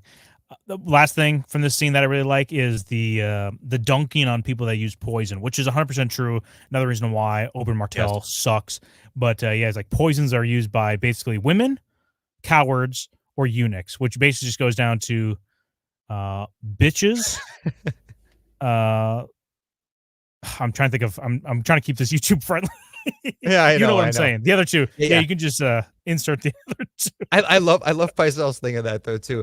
It's like only women and eunuchs, and he's like, "Did you know that Lord Varys is a eunuch, Lord Stark?" It's like, yeah, I did know that. Thank you very much, Pycelle. I love that delivery too. But that's true. I wrote that down. I literally wrote down that they foreshadowed Oberyn Martell in this episode, and his poisoning of a very likely innocent man, Greg. we are going to do a why Dorn sucks video, just slander all of Dorn. Not even slander. Well, 100% true, correct opinions are dropping on Dorn that Yeah. for some reason, people like it. And another reason why I like the Mad King a little bit. He's just like, he didn't like his grandchildren because they smelled Dornish. Dude, so big. That's what I think too. Base. Whenever I hear about Dorn or see them on screen, I know they have a scent. It's not even because the Mad King like says that. They had even my first watch of the series. I just know they smell a little bit spicy. Maybe not in the Indian way, but like in some different kind of way. I don't know. Real quick, Jace Kaizen says John Aaron didn't believe in returning library books back in a timely manner and passed it down to Ned. Rest in piss, John the thief and traitor. Poor John Aaron, but yeah, you know what? True. Need a library Yeah. cop on his ass. Okay, so the next scene after this one, just real quick, Arya. I just having Arya talk so highly of Sierra Farrell just shows you that the grooming is making a huge impact on her, and that Ned is not doing anything to stop whatever silly ideas are coming into her head based off of Sierra Farrell. And I always hate that when someone is starting to learn something from some person that's like more well versed in this subject, so like a teacher at school or whatever, and they immediately just buy it hook, line, sinker instead of just being a little bit skeptic and then like, yeah, I'm taking this in. I don't know if this is true or not, but you know, they told me to do this, I'm going to do that. But yeah, we'll see the results. She's just like, I believe it wholeheartedly. I'm going to be a water dancer and I'm going to chase around a cat with the lights off, and he said I can scream as long as high as I want, and it won't matter. No one will hear us. No one will hear. And then Ned just literally shakes his head like, "Oh, Sirio." Like Sirio says, because that's what he said in here. Oh my god, yeah, that's crazy. But whatever, you know, Ned doesn't really care. That's what I learned about all this. He tries to have his little conversations with Sansa and Arya or whatever, but he's just going through the motions, like trying to do something. But it's like when he finds out it didn't work, he's like, okay, you know what, whatever. Fuck, I just don't care. I'm gonna move on. Like at least you're busy, out of my hair. You're not dead yet. I actually have important things to worry about. I understand Ned these situations. No, I agree. And if anything, I feel bad for Ned. He should not have brought his kids down here. I understand maybe that's something for him. Like, hey, I have a little bit of home with me. I don't feel like I'm so separated from everything. But what a distraction. Why the girls? He should have brought the boys. Should have brought, you know, should have just left Rickon up there. There was always a Stark and or Winterfell that should just left Rickon and just had Bran. And, you know, Bran, of course, is paralyzed now. But at least had Rob down there, you know. Come on. Yep, agreed. Okay, so okay, yeah, so this is where we learn more about the Randall Tarley backstory. Sam's pathetic in here, and I mean, I really wish we could have seen a lot of what Randall Tarley was doing to Sam to make him feel this way, because I feel like we might have sympathy for Randall Tarley after we've seen so many trials of like, Sam, come on, you're not even trying here, you know, like. Your dad's being very patient with you, and you just don't respond. And now Randall's at his last straw, and he's like, okay, that's fine. I'm gonna take you hunting, and you're either gonna leave forever or you're not coming back. Like, your choice, you know? Oh yeah, totally agree. And I think that there's probably more to this story. And I'm being serious too. I bet there's more to this story because he's a fat guy. He can't do anything. He does kind of have, I hate to throw this word around, but he might have a little bit of that incel energy going on. He actually might. And so what if he was like watching female relatives of his change or something like that and getting off to it, or just being like a deviant in general? I'm being serious. Like in any way, if I was a dad and like there's not even a redeeming quality of my son that he can fight and stuff, he's just purely obsessed with like this sexual degenerate shit. Like, remember the movie World's Greatest Dad, right? If anybody in the chat's seen the movie World's Greatest Dad, let me know. Robin Williams, it's a good movie. I think about that movie a lot, actually. Yeah, I do too. But there's his son in that movie is Daryl Sabera from Spy Kids, but he's like seriously a huge pervert, huge douche, just the most degenerate kid, non-athletic. He's unpopular in school. He's kind of like Sam, except not fat. But if that was my son, oh fuck. Like, yeah, you're going to the wall, especially in a cutthroat society like this. My God. But anybody, watch World's Greatest Dad and pretend that's Sam and tell me you wouldn't do the same thing. Yeah, Randall, and then Sloppy Joe says it here too, but I like the idea that maybe, yeah, I don't know if he caught him wearing his mom's garbs.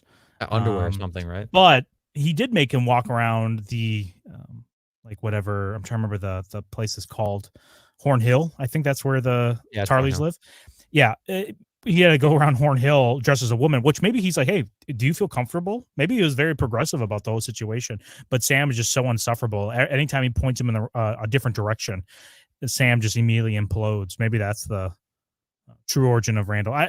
Probably not, but You used to we never imagine, saw it you happen, right? just imagine trying to get your son and whip him into shape or whatever, and he's being so difficult. Like, no, father, it hurts. I don't want to.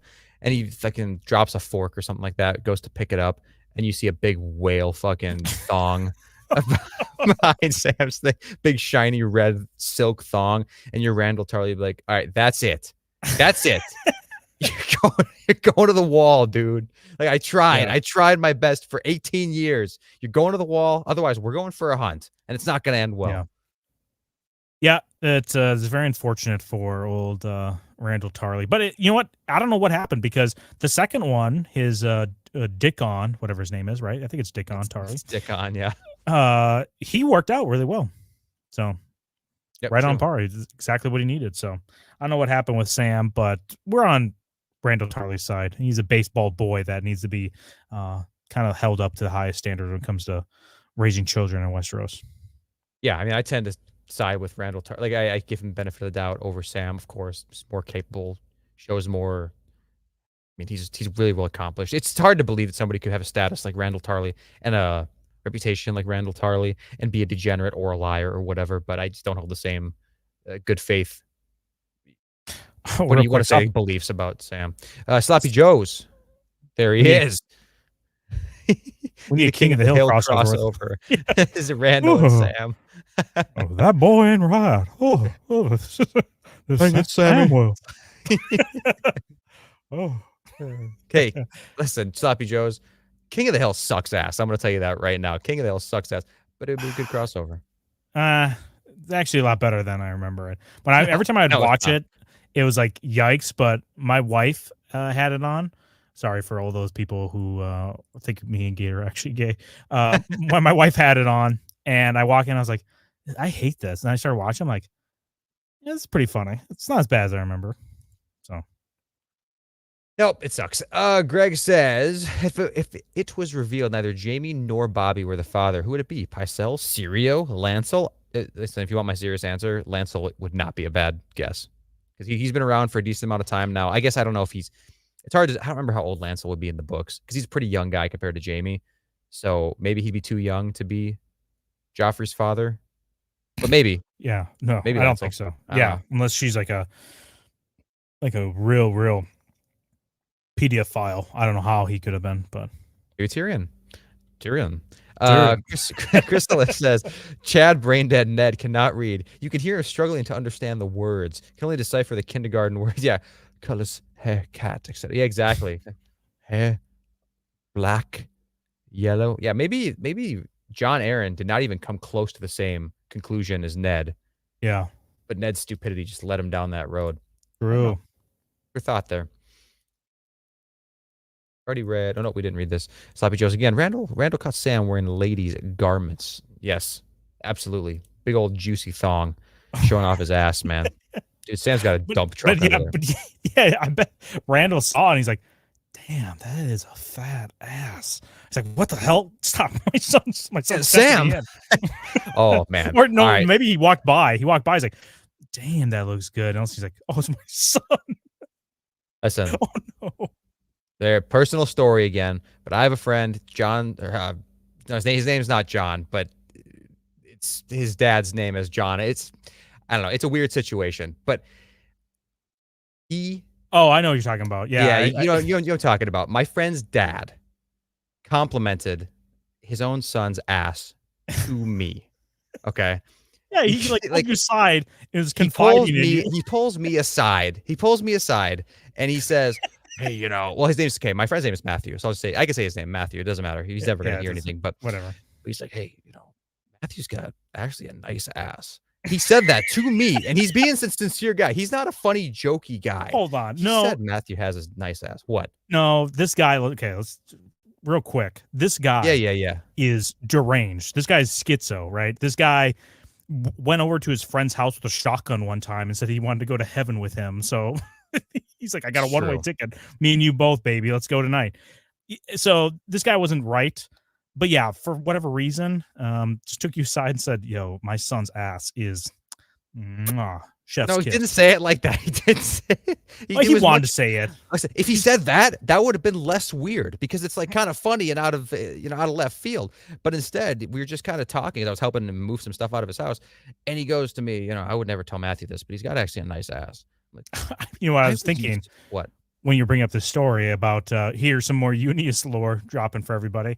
We were trying to get money from this schizo dad at one point because he was dropping money on all these catfishing women. We're like, dude, if he's throwing money at these catfishing women who are just giving him just stupid like pictures of their ass, like, yo, Unius, why don't you just buy women's underwear and send pictures to this guy and see what we can get money from Matt's dad? Yeah, I we thought actually, it was Randall because Tarley. our friend Eunice, when he first started to, like, he got really into like lifting and like working out, like maybe probably 8 years ago now, or like 9 years ago, and he has this like weird spinal curvature thing, so he kind of looks like an S, like a really exaggerated like Instagram model. It's like spine curvature, and because of that, like his posture when working out, it just kind of led him to acquire like a really giant like bubble butt and like Yeah. really like a really curved back. And so we're like, dude, Eunice, I wonder if we could like buy a bunch of thongs and like start some kind of like this is before OnlyFans, but it was like I wonder if we Yeah, could start like catfishing kind of. a catfishing kind of thing and get money from people, or like just the Instagram thing and maybe get sponsored by like Bang Energy or something like that, right? And we never had the follow through on that, but we actually did buy packs of underwear and we were like trying to make it work, but we just not enough time in the day, man. Not enough time in the day. No, yeah. Would have been good. Oh, real quick. The Rizzler, Unius Unius lore video when? Listen, somebody can go through all of our streams at some point and clip together all the different times we talk about it, and there's your lore video. And then also Joby here. Unius is a made-up name. He does not exist. Ancient Roman ass name. Listen, that's not his real name. That's just a nickname we give him. Yeah, he's like close to us, so that's why I don't use his real name. But like the other one, like Matthew, like that is that guy's real name with the dad who said he had a nice ass, but he's never gonna watch these videos ever or anything, so I don't care about saying his name. True. And then we talked about say this one already? If Sam Just a fool. Yeah, if Sam was trying at the fucking wall, he isn't trying at home. Oh yeah, like if this was trying, yeah. Oh yeah. Yeah, he's not trying. No way. Come on, dude. Yeah, this sucks. Sam sucks. He gets a little better as he kind of can be him, like, good parts about him come out. But for the most part, I'm pro Alistair Thorne. Just trim the fat. And he is 100% fat. Yeah, bring bullying back. Junkman says Randall definitely caught Sam watching sus anime. Oh, dude, yeah, like dude, Boku no Shota. Fuck, I don't even know. Whatever, like whatever perv anime is called that never translated into English because it's like pseudo hentai, if not straight up hentai. The Rizzo 213, Don, my curvy king, and Gator, my ravishing reptile. I demand a council position at a Fallout 76 stream. Why would you want a Fallout 76? Rizzler? Oh man, when a good 76 update comes out, maybe I'd consider it, but no one wants that. If anything, not on this channel. Gator for his Fallout 76 shit. I haven't played in a while, but I would play. Listen, make no mistake. If I was going to play any video game right now, I'd probably play Fallout 76. No joke. Kai Cross says, is this the wall Trump was talking about? Maybe. Did the Wildlings pay for it? I don't think they did. I don't think they did. That would have been funny if we get Brand the Builder origin story, and he's like, I'm going to make these wildlings pay for this. It's going to be glorious. It's going to be the biggest thing you've ever seen. It's going to be magical. Dragons won't even cross it. We haven't seen a dragon here ever. I guarantee you they'll never cross it. I mean, maybe it's the wildlings' idea. Maybe the wall was actually the wildlings' idea, and they made the Westerosis pay for it by like convincing them that they need it, right? Maybe that's what it was. Yeah. If that's the case, then that's Trumpy. That's Trumpular. The Rizzler again. I yield. Please no more. Is what Sam hears from his cuck chair. Yeah, true. Wait. Sam hears that from his cuck chair? What is that? His woman? Wait, is he? Hold on. He hears this from his cuck chair. So who's sitting on the cuck chair? Where's Sam sitting? He must say. Is Sam actually? I'm confused now. Now that you say that, yeah, maybe he's saying this from the cuck chair. He has to be saying this from it. He's hearing it from the cuck chair. No. Rizzler, clarify, please. From what I'm understanding from your chat, Sam is not the one in the cuck chair. He's actually cucking someone else, which, I mean, listen, I'm not saying it's impossible, but I don't know. Speaking of Rizzler, here again, like the video, and I'll piss myself, guys. Guys, everybody, like the video. We got to see this piss go on. Yeah, we got to see this, please. For the love of the 7, Yeah. please. Rizzler, like if you piss, make a video of it, post it to X, please. Tag us in it or share it on there. Take us. Yeah, share it to us. Cal Polly said, "Can you guys ever not be gay?" I guess. I don't know. Yes, no, maybe, whatever. I don't think so.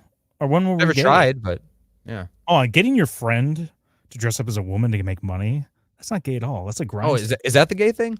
I don't know. Maybe it was well, how is it gay for your friend's dad to come up to you, confide in you that his son's ass is great? I mean, you did not do anything there. You're a victim of circumstance of a schizo dad appreciating the thick ass of his son. And man, I was gonna tell. Never mind. It's too many stories. I have more stories. I'll tell you about a different time. It's about that same guy I was just talking about. There's plenty of them, man. None of them are listening. Just let you know. Juvie says, as Unius is a made up. No, we already wrote that. We already read that. Dude, Unius, come on. He's real. He's you. Unfortunately, real. And David, yeah, did I miss Unius lore? Well, re-listen to the stream, man. Listen back. Go back a little bit. Go back. Yeah, go back a little bit. All right. Anyway, back to the content, man. Back to the show we all know.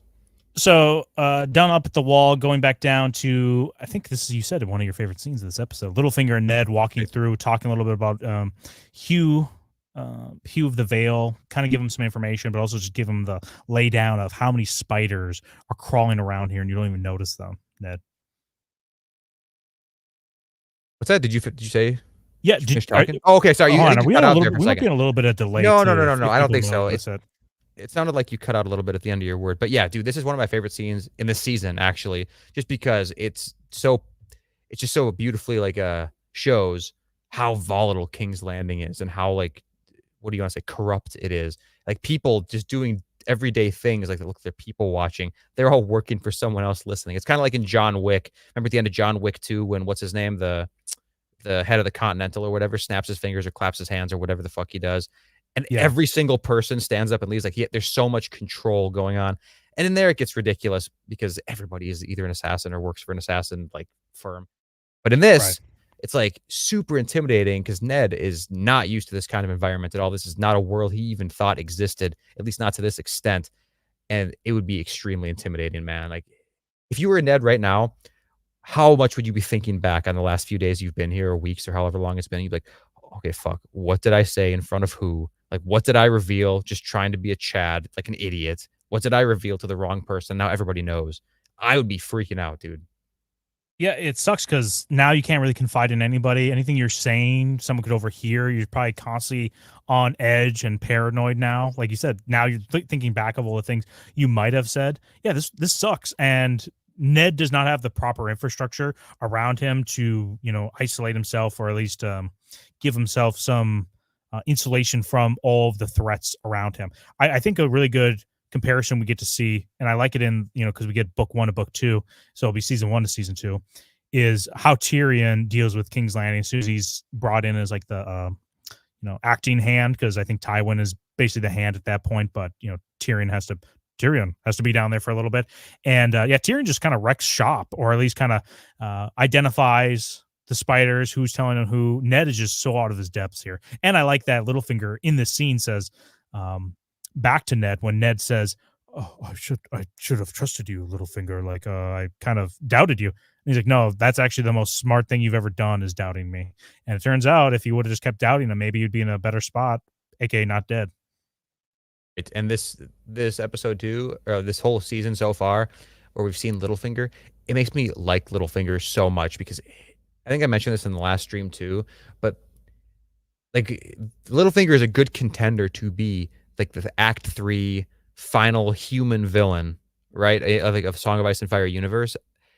And how the show handled him was so bad, it just kind of made me forget about him, going into seasons 7 and 8 or whenever it was that he wasn't there. I guess he died in season 8, I think. But he did after, I think season 7 he dies. Yeah. Actually, wait, no, it might have even been 6, right? Because was he there still after? Because he died in Winterfell, No, it's 7 because he lives after the Battle of the Bastards, right? He's there. Is he? Okay, that's what I was wondering. I've only ever watched season 6, 7, and 8 one time because it's Yeah. whatever. We'll get you know what though? It'll be good when we get there. I'm very unfamiliar with it. But um anyway though, they totally squandered it. But this kind of stuff here, this manipulation, because he seems like a good guy in this episode. He actually seems like, right, quote unquote, good guy. Good guy music plays when Ned enters the room.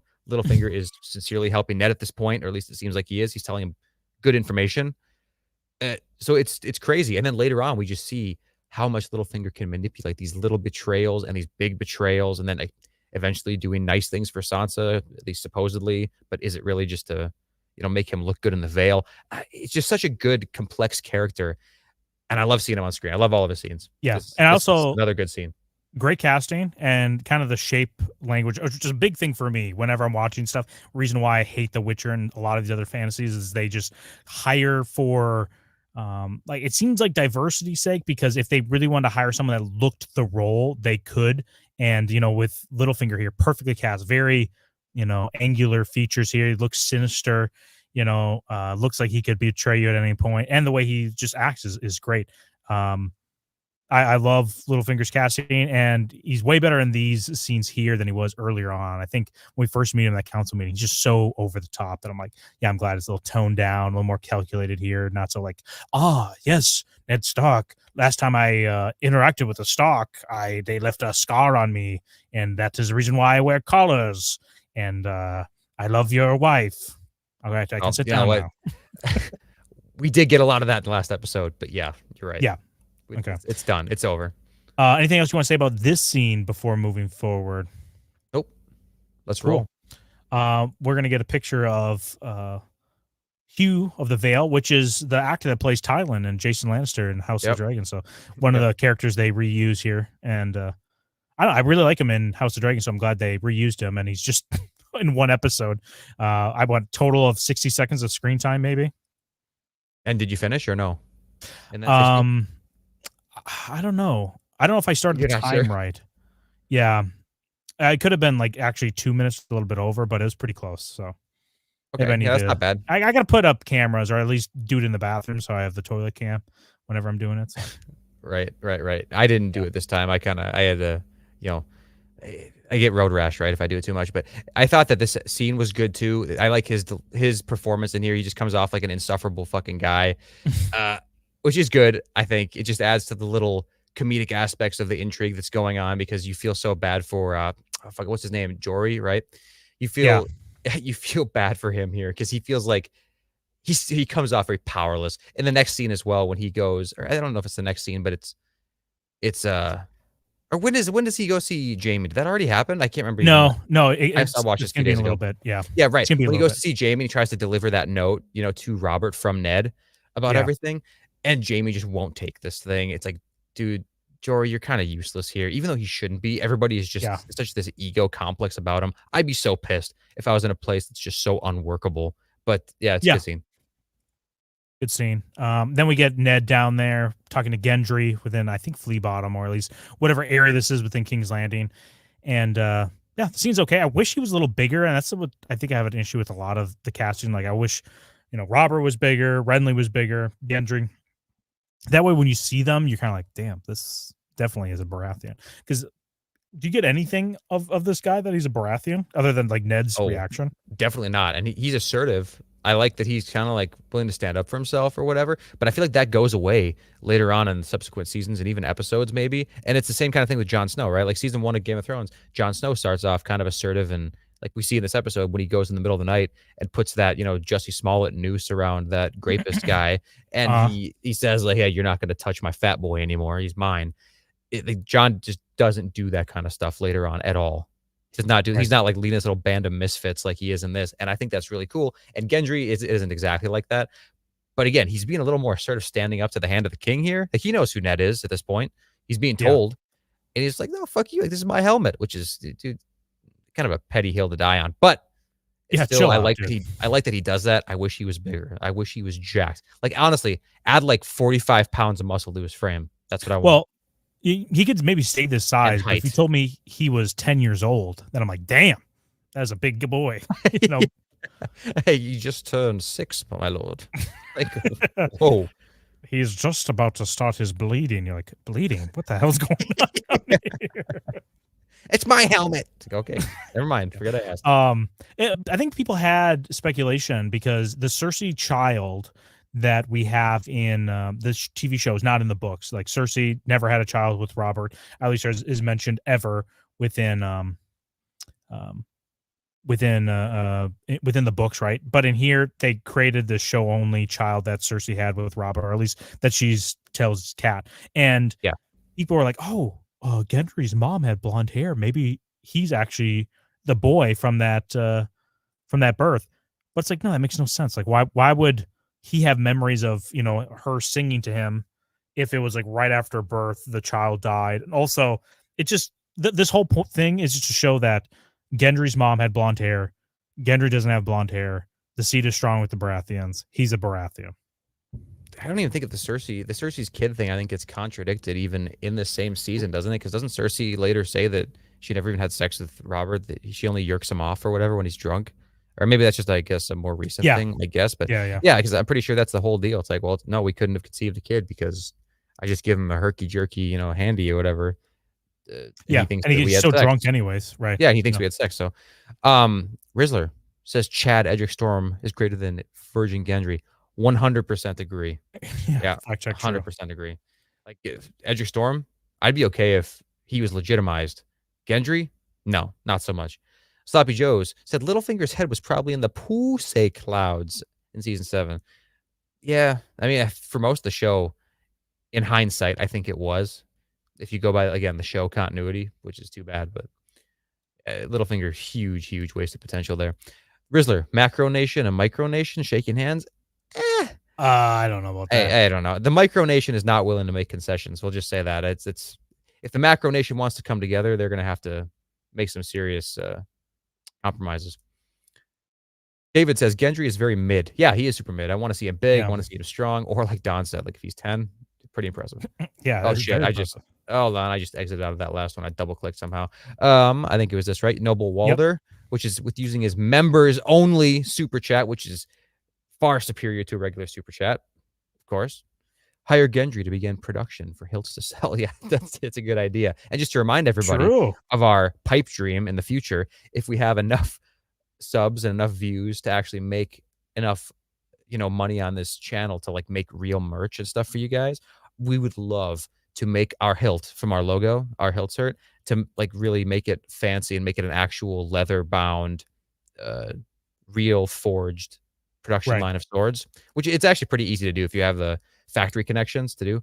But it's very expensive. So we'd love to do it in the future though. Yeah, but if people aren't paying us money, like our supposedly hand of the hilt Christian, not even dropping super chats last like 10 minutes. Like, what the hell's going on with this guy? Do you fall asleep? Guys, we need wake up, Christian. Wake up. I'm going to close the poll here. Did Pycelle know? And they said 81% says yes. Pycelle knew. Maybe. I disagree. I don't think he does. Otherwise, he's kind of falling right into Littlefinger's plan here, which Littlefinger's plan is have the Starks and Lannisters fight. Lannisters don't want the Starks to know, and the Starks are trying to figure out what's going on based on the kind of crumb trails. Oh, yeah, the pre-crumb that Littlefinger has laid out for them. Pre-crumb. Yeah. Yep. All right. Ready for the next scene here? This is the one you're talking about. Jamie's sitting outside. That was the next scene. Okay. Yeah, Jamie right away is just bitching about like, Robert, whenever I'm on duty, he's slaying Tang and I have to listen to it. And it just goes against my sister's honor, which two things. One's like, dude, is it really go against your sister's honor that he's having sex with somebody other than your sister? Is this all like kind of like a front that you're putting on for other people because you should be jealous or at least mad about the situation, even though like in real life he shouldn't be because he gets to keep Cersei to himself. But also, how do you know you're the only one he does this to? For all we know, this is a common occurrence. Does he ever come by when other people are on duty to check in on this? Like, yo, it's Jamie, exactly very what I was victim going to mentality, say. and I hate it. I was going to say exactly, man. That's what I prepared for this scene. It's like, Jamie, you have no idea. He probably does this at all hours of the day with anybody who's watching. Why would he give a shit if you're out there? Why would he care? He's just enjoying himself. And you know what's funny about this scene too, though? What's with the revolving door of women? Like, why do they keep coming in and leaving? Like, what's happening here? I don't know. Yeah. Like, are they finished? Like, I don't even know. Like, did he finish Robert's any finishing points? them. Robert's finishing them. They're like, dude, I got to tap out. He's like, all right, get out of here. Bring Yeah, like another one in. that might be the case. I don't know. I've never had Yeah. a revolving door situation like that. I mean, I've never even had a threesome before, and I have no interest in doing it. But even just having sex wise, I've never. The girls aren't leaving and coming back in. I'm not leaving and coming back in. Let me know in the chat Yeah. if I'm doing it wrong, man. It's a possibility. Maybe I'm doing it wrong. Yeah, maybe you are. Let us know. Maybe send us pictures of doing it right on Twitter. Tag your family in it. Yeah, yeah. Just give us a good demonstration of it. What else you have for this? Anything? Oh yeah. Oh yeah, with the Theon. I liked when Jamie like trashes Theon. Oh yeah, I forgot they had that conversation. And George just like, yeah, he's a good guy. He's like, I doubt that. I know. So because the whole conversation's based. I love when they reminisce about just like slaughtering Greyjoys or whatever. Oh yeah, the whole rebellion. Yeah. Because his youngest son still alive. Like, oh yeah, he's a good boy. Jamie's like, no, there's no way. And guess what? Jamie's 100% correct, dude. Both brothers Lannister in this episode put the Greyjoys in their place fully. Good. Yeah. Yeah, hate the Greyjoys. A video we were going to be doing, hopefully trashing Balon or, rising up one of the only few Greyjoys we like. I'm not going to spoil who it is. But, yeah, we definitely got to do that. Anything else you want to say about this scene other than, Jamie reminiscing about the glorious Balon's rebellion and how easy it was to just crush these nasty octopussies? Nope, we can go to the next scene. All right. So, I screenshotted this because when they went up to this guy in the middle of the night and they held him down, it's very dark. I was trying to get a lighter screenshot, but this show sometimes is very season 8 Battle of Winterfell dark. I would not feel obligated to uphold my end of the deal if you come to me in the middle of the night and threaten me with a dire wolf, be like, okay, cool. I'm just going to listen to you guys now. I mean, I guess they showed their strength, but I wouldn't feel obligated to, listen to them. If anything, I'd be like, yo, these guys are fucking threatening to kill me, Alcer Thorne. Yeah, I know. That's exactly right. I was going to say this too. That's what I was going to say. You know what I would do? I'd go next day to the training camp. Alcer Thorne tells me to beat the shit out of Sam. I'm going to beat the shit out of Sam. I'm going to get a dirty look from John, like you're going to get it later. And I'm going to say, hey, Alistair, look over there right now. You see how John's looking at me? The reason why he's looking at me like that is because last night, him and his cronies came over to me. They ball gagged me. They tickled my feet, and then they told me not to mess with Sam anymore, elsewise I'm going to be killed by his direwolf that for some reason he's allowed to have at the wall. I don't know why. I didn't get the note I could bring a pet. How come I don't get a pet? But this is pissed. Yeah, bottom line, he threatened to kill me, one of his brothers of the Night's Watch, if we do what you, our superior officer, tells us to do. So chew on that. Take that for what you will. Yeah, they woke me up in the middle of the night, edged me, and then they brought a wolf over by me and just kind of just ruined it, So yeah, I feel like Alcer Thorne. And also it's just because it's not like this guy's being a beta the whole time. He's actually beating the shit out of the weakest link, and it's like, yeah, we need to keep all of the Night's Watch strong. Otherwise, we're only as strong as our weakest link. But yeah, that's all I want to say about this scene. And yeah, why can't I have a ghost? A little pet up here. Right. Damn, crazy eyes. I love Alcer Thorne. Maybe that'll be a good video to do, is like why Alcer Thorne's right about literally everything. Because he is. I like him as a character, and there's very little things that I see about him that are wrong. If anything, he just has like the wrong delivery, maybe, for some people around him. No, it's not even the wrong delivery, because he's just being as serious as one needs to be in a situation like this. It's not like he is failing to get the message across. It's not like he has a lack of communication skills where he's like a kind of, I can't even think of how to describe it, like some kind of an old man's club, or not old man's club, what do you call it? Good old boys club, right? Like where he's used to everybody understanding the way it is, and like somebody new comes into the fray, and it's like, you should already know what you're doing here, boy. Otherwise, we don't want you. No, that's not how it is. Like, he's willing to teach. He's willing to show you the ropes. You just have to come in with an attitude that isn't just like, I'm here to party all the time and have fun, because that's not the reality of the wall. And here comes John, who was never told by anybody in his life, apparently, except for the good boy Lannisters, what kind of place this is going to be. And he still decides to have this attitude, though, like, oh, we're just going to have fun. Me and the boys have some camaraderie time. It's like, yeah, the camaraderie can happen, but the serious shit's got to come first, you know? Yes, Alistair Thorne is correct. I don't think he has a lack of delivery or like a poor delivery at all. I think it's just all John's fault. Here, we got some super chats rolling in here if you want to address them real quick. Yeah. Sure, whatever you want me to do. Sloppy Joe says, too bad we don't get Thickums Baratheon in the Vale. Yeah, missed opportunity. I know. Was it Maya Stone? Oh, Maya dude, Stone. imagine that. Missed opportunity. Would have been a Noble. CrossFit thought I'd be following on Instagram. Noble Walder says, they held me down, make me squirt. Alistair, help. Oh, they did what? David. Gator is advocating snitching. Yeah, dude, I am in this situation. It's not like he's snitching right away. It's just like, all right, I'm going to go about my business. I'm going to do what I'm told. And then if some shit comes up, I'm going to let Alistair Thorne know that there's some subordination going on here because it's not good for morale. It's not good for the team unit here. Right. Good. I think there's a line where you say snitching is maybe the right thing to do, or like this is going to threaten everyone's life.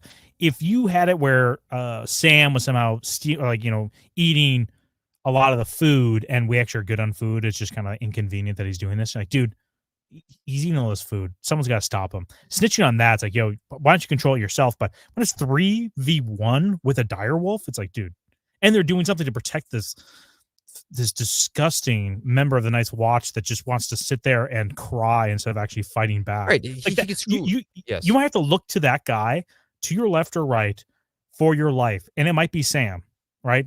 Everyone close your eyes real quick. Listen to this. Think of your life depending on Samwell Tarly in the middle of the winter up north when you have nothing around you. Are you okay with that situation? And if you are, then you think John is being a good guy right now. Yeah, it's true. He could screw everybody over, right? It's like if you had a class project that's like worth 50% of your grade, or let's say 100% of your grade because it's your life, right? And you complete the project, and on the last day, you're going to turn it in. The one guy who didn't contribute to it whatsoever, he like threw away the project or he lost it or something. And the teacher's like, yeah, okay, everybody turn in their project. You have time to present. Is the whole group going to say like, oh, I guess we all don't have it? Or are you going to say, hey, this one guy, he didn't do his part. It's gone. He's the one that did it. Like we have so much evidence here. The rest of us did this. No, you're not just going to go down with the fucking ship. You're going to try to say, listen, we all wanted to do this except this one guy. And it's his fault now that we lost it. Like there's no way. I'm not going down for this guy. No, it's not going to happen. And he smells like bad piss. Not good piss. Bad piss. Right. What color is that? Not yellow. Oh, really? I thought bad piss was yellow. The Rizzler 213. I wish to be a master of whores / sex workers in the court / sex workers. Come on, dude. In the court, aka Mushroom. By the way, the Iron Bank has arrested our glorious hand of the hilt Christian. Oh, is that no, true? The Iron Bank? No. Oh, man. They're in charge of everything. Damn. Dude, wait until the Iron Bank space lasers come in and start wrecking shop in Westeros. But they got our boy, also master of whores / sex workers.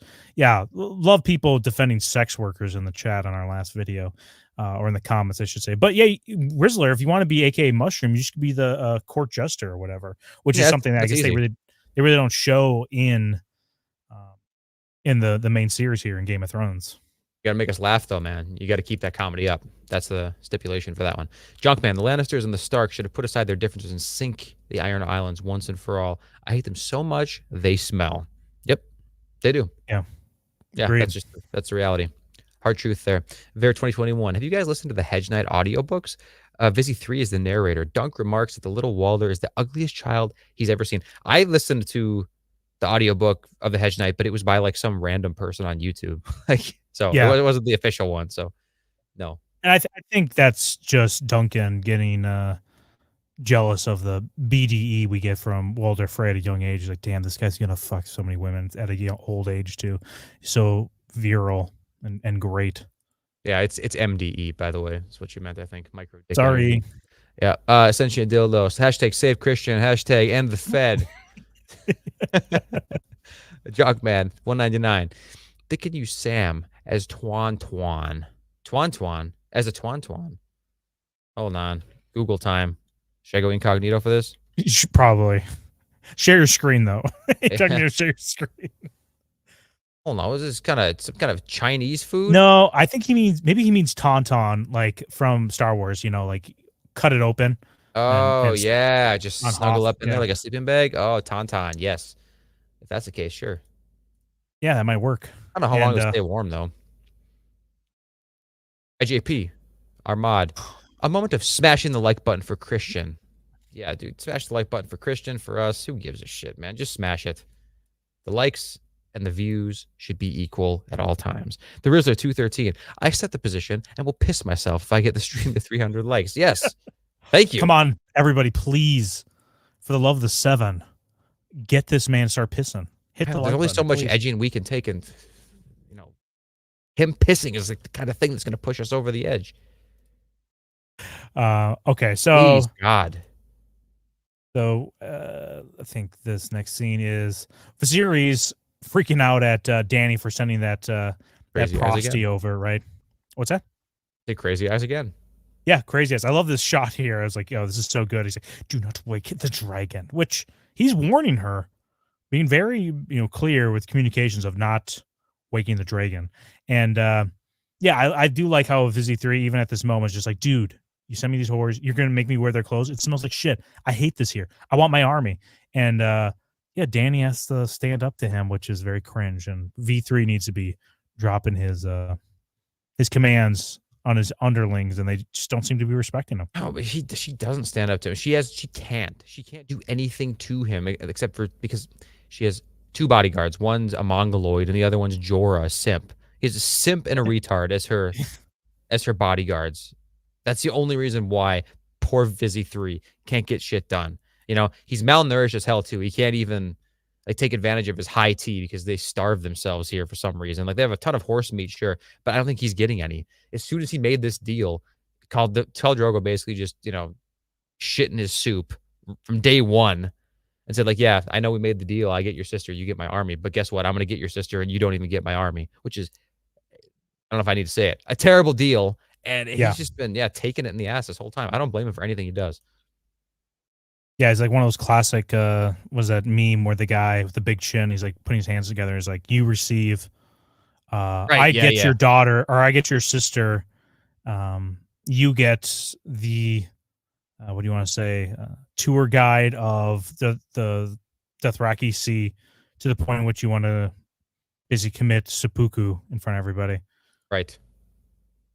Trying to keep it YouTube friendly. It was also weird. Last couple live streams we had, we got dinged for limited like monetization on it, and it's weird because it actually moved. Like we had it on our first episode, then it moved to the second one and the third one, but they all went back to normal. I don't know what's going on with YouTube, but we do have a Simptard. There you go.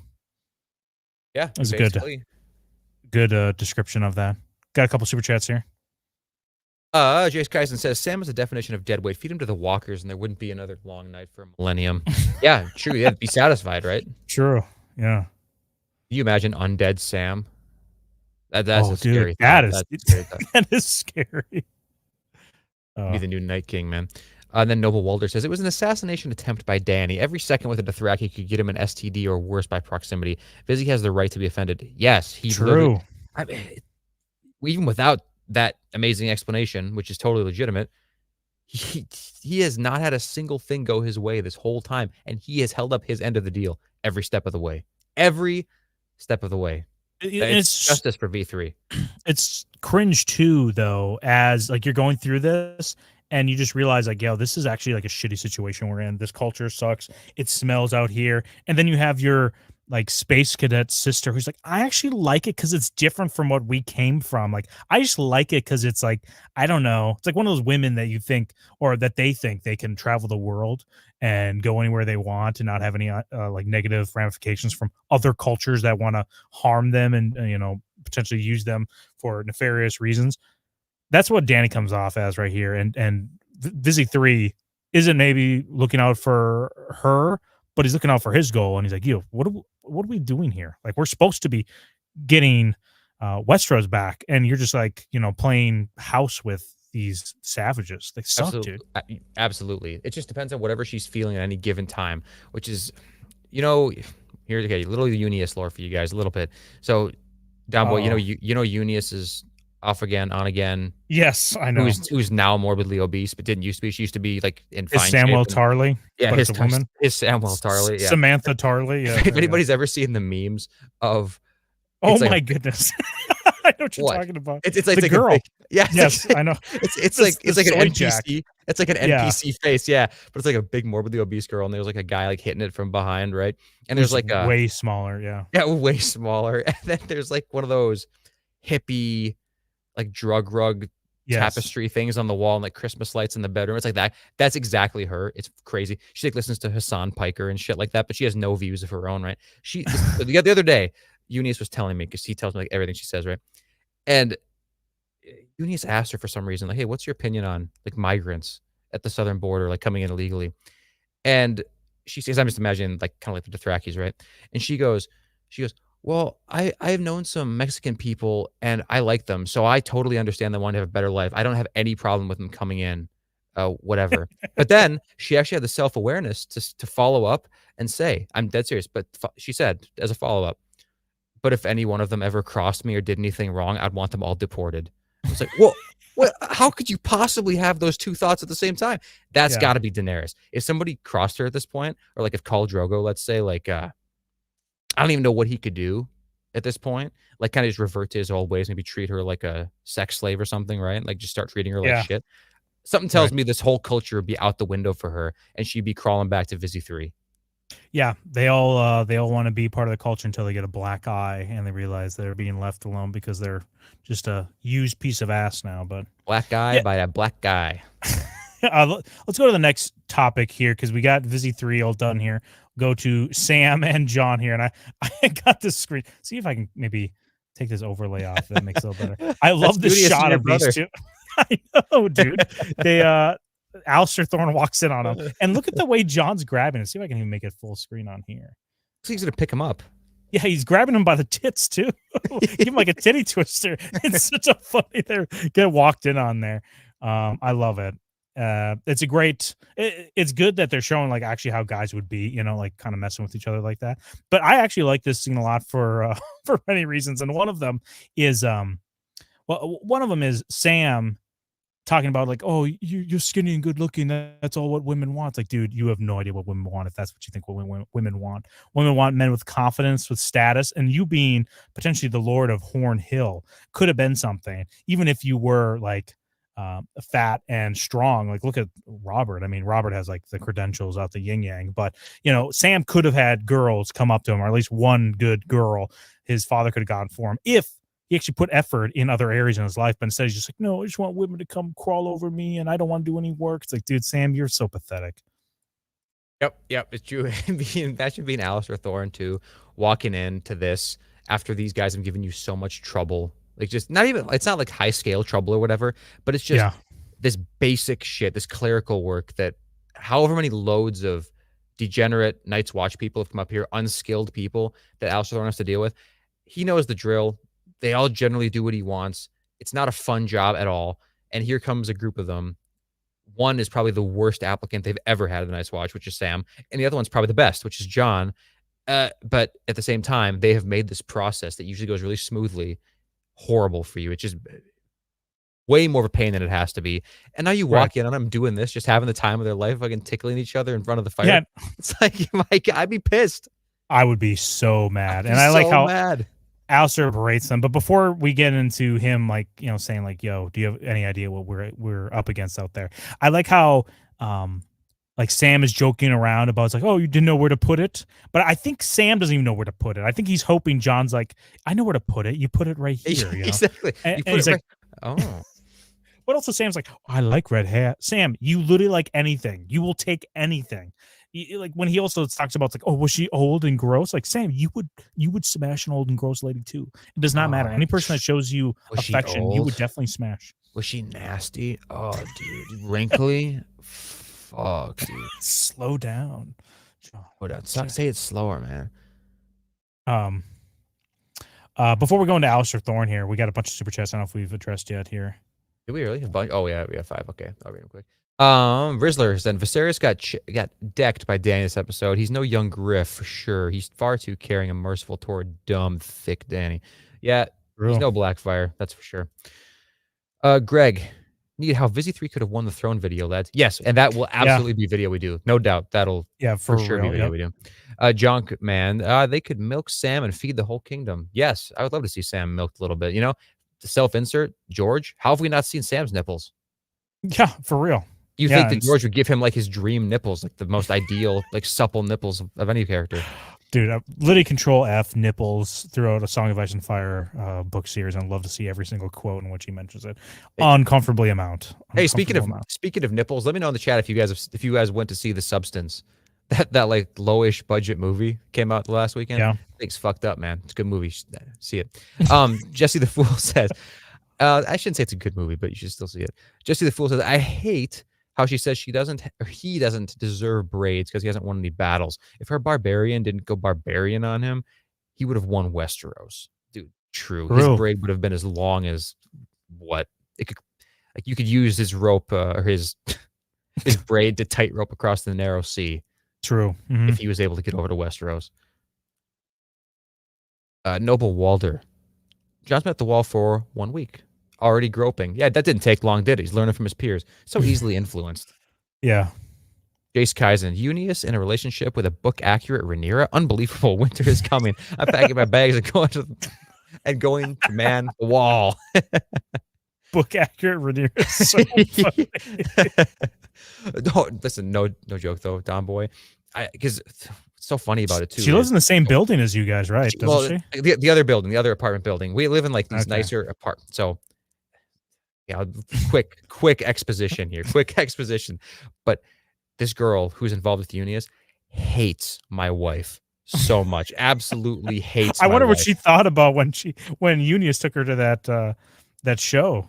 Or the other way around, kind of. But no, she doesn't know that. Right, Of course, she does not know that. But it's because there was a time when Eunice was hanging out with me so much. Like he was over hanging out at my place all the time, and my wife obviously lives with me, so he saw my wife more than he saw this girl, and so he called this girl my wife's name accidentally, and and not just once, like 4 times. Like he said it 4 different times.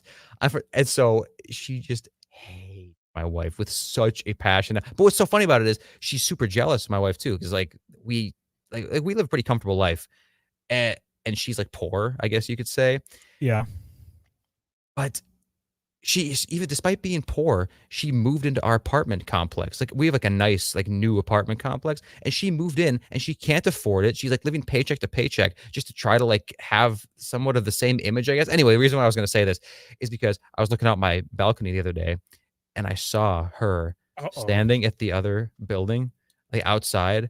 I was like, holy shit, this is the fattest person who lives in this apartment complex. And I've seen some fat people, and she's now dyed her hair like a purple color. It's nasty, dude. You can see her cellulite through her like leggings or whatever. No Wayne. Now, if that was Rhaenyra, though, yummy. Oh yeah, well then it's like half muscle, right? This is no muscle. Oh, that's true. Yeah. Yeah, no muscle involved. All right, sorry, a few more super chats. The Rizzler 213. Who is John and who is Sam in the relationship? Between who? Oh, between us? I don't think that's you and me. Yeah, there's no way. I guess we'd probably change, right? We'd alternate. But if this is between, no, it definitely doesn't work. No, there's not a good comparison. No, we have way more of. I wouldn't even say we have a Robert Ned comparison either. Like that's not a good. No, not quite. I'm trying to think of a good pairing of 2 guys just growing out. They'd be like, oh yeah, that's how it is right there. Everybody's too serious in the Song of Ice and Fire. I don't know. It's hard. We'll think of something. Eunice is a chubby chaser. No, see, because the thing is, they've been like off and on again involved for like probably 5 years or something like that. Maybe longer than that, 6 years. And she used to be really thin. She used to be fine, and then I don't know what the fuck happened, dude. Junkman, I posted a link in the chat. You need to watch it. It didn't come in the chat, so it may have gotten. Either try to send it again. Yeah, I think it gets auto deleted. Try to send it again, or just send it to us on. Don't even try Twitter. to post it in the chat. Send it on X. Yeah, and if we can get to it, because we still got a little bit left of this stream we gotta get to. But yeah, I like Alistair Thorne also just berating them, just like you have no idea if the shit that's gonna start coming our way north of the wall, Yo. and you guys are just kind of like groping each other. It's disgusting. Super mad about it. So Anyway, okay, next scene. yeah, here's a Danny actually is reflecting on the fact that she, hit the dragon. She's like, there's hell to pay. And Jorah's like, no, please, don't. You must, like, he's basically just trying to separate her from every support system she has around her, even though, you might argue that Vizzy 3 is a little heavy handed with his support. But yeah, I don't like Jorah here. He's just poisoning the well with our boy, V3. And I like when he's like, what do you pray for, Jorah? He's like, home. And he looks right at her breast. He's like, Jorah, dude, chill. He's pathetic. This was on when I was watching this with my wife or whatever, and I was trying to describe to her exactly like who Jorah is. And I find it's so hard to even describe Jorah in a way that isn't completely demeaning. Like, I don't know how else to describe him. Like, he's just kind of a super simp who maybe also is a PDF file, right? Because Yeah, we have.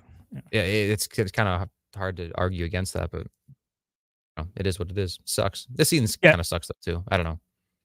Yeah, it sucks. He's just setting up that Jorah's splitting our Danny and our precious V3 from each other. But yeah, the next scene is of the tournament, and I just love the shot of Robert here, just like so drunk, not even really like enjoying himself, just waiting. But he's acting like, who's his name, the Rizzler here, because he says, start this before I piss myself, which is a great way to incentivize people with piss. It is. And I also hate the way that they have like horn cups. I hate horn cups. I'm not sure if this one has a little flat bottom. I don't think it does. I'm pretty sure this is actually just a straight up horn. Yeah. Terrible design for a cup. If you don't have a cup holder, a cup bearer, completely useless cup. Completely useless. Unless you're planning on standing with it for a while or something, so you're not going to put it down anyway. But I just fucking chop it off at the bottom and put a flat surface on the bottom. I don't know how hard that is. How difficult is that? Yeah, you see it up at the wall, right? They have horns that have like the bottoms like that, right? But Winterfell too. And actually, I'm pretty sure when Robert and Ned stopped on the way to King's Landing, little tea time, Robert had it's like a mug. It was like a mug that was horn, made out of a horn, and it had that kind of wonky bent shape, whatever. But again, flat bottom. How hard is that? True. Like the video, I'll piss myself. You shits. Yeah, Rizzler. Calling you out. Hit the like button, please. Now. It's your last shot before the piss is coming. Or it doesn't come. Hold on, I got to read this comment here. I can't, I got to make sure I'm reading it correctly. Knowing you only have 200 views is great. Knowing that abusing women every video or stream is not lucrative. Okay, clock app, they cooking you. I don't know what that last part I'm not sure what that last part meant. Clock app. They're... Clock app? I don't know what that means. I don't know. Let us know. Let us know if you can decipher that one. But I think we all know it's not abusing women every stream is just so funny. It's just like, yeah. I like how when we were talking about our fictional story where we just spent how much time making fun of Jorah, that's like, oh yeah, we just abuse women. It's like, yeah, we abuse equal opportunity here, abusing people left and right. Yeah, we're pro abuse, no doubt. But it is not here, gender clock app. exclusive. Clock app is TikTok, I think someone said here. That might be it. So. Okay, sounds good. Cringe. People that aren't TikTok should just unsubscribe from our channel anyway. So right, bath takers. Yeah. This whole thing with Littlefinger here, he's like, oh yes, how I got my name. Let me just tell you how it really is. It's because I was a small guy and I'm from the fingers, and that's why Littlefinger, right? You guys believe me? No one believes you. All right, yeah. I was like, just embrace the micro. I was just making conversation, man. I don't really care how you got your fucking name. Just turn around. It's like, all right. Yeah, he's just too into it. A lot of coping going on here by Littlefinger. I like seeing the mountain here, and I wish, actually, real quick, rare L look for Cersei does not look good in this scene. I think later on she looks way better. In most of her costumes, she looks great, but just this look right here, costume design, not a fan. Chat, let us know what you think about this. Yeah, it's really bad. For Cersei. This looks like a bad sci-fi kind of. This is Cersei right? Here. Looks way better, right? Hair down. Yep. This up here, just yeah, not good. Not good. Yeah, let's see if I can take the little banner thing off here for a second here. Who's his name? Hugh of the Vale's armor sucks here. Looks completely like trash and like not protective at all from the neck down, which, I mean, that's the whole reason why he dies, because he kind of gypped out on that helmet Well, purchase. this also really like calls him out or outs him of how horrible of a body he has. He's got to be like the skinniest little shit ever. Look at that. Can you imagine you or even me trying to wear that armor in that size? It would look It would never fit. This guy's tiny. Yeah, he is tiny, and like look at the mountain. I wish the mountain had that little fist, that attachable sex toy he has at the top of his helmet, right? Just a little fist that he has in the books. Unfortunately, don't have it here, which I love. I love the fist up in the sky here. This is the guy that's in the chat trying to call us Who? 2 men out of place, just unaware of all things. Bless up. Bless up. Thanks. Hey. Hey, appreciate it, man. Hey, send a super chat next time. Yeah, send a super chat next time, and chat. Let him know what you think about his thoughts in the chat. That's right. You already read this? No, this is not. This is new. Rizzler again, reminding everybody to like the video, and he'll piss himself. And I don't know why he hasn't pissed himself yet, because we have had some likes. So, dude, he's you know what? Only a few more likes. I think he's gonna piss himself, guys. So let's make it happen. Noble Walder for $2 also says Rhaenys's ghost infected Cersei's hair for that day. Right? Yeah, it kind of looks like a reject House of the Dragon. There's no true. Yeah, not good. Also, Marjorie has one of a rare L look later on as well, with her like little flower costume. It looks really bad. We'll see it later, I think, in season 2. But yeah, also if you want to hear us talk more about the Mountain and the Hound's origin story, our full thoughts on that, you should check out our In Defense of the Mountain video, which everyone loves. Not a single negative comment on it whatsoever. Everyone online loves it, so you should probably go see it, go watch it, and tell us your thoughts. Anything else you want to say about this scene?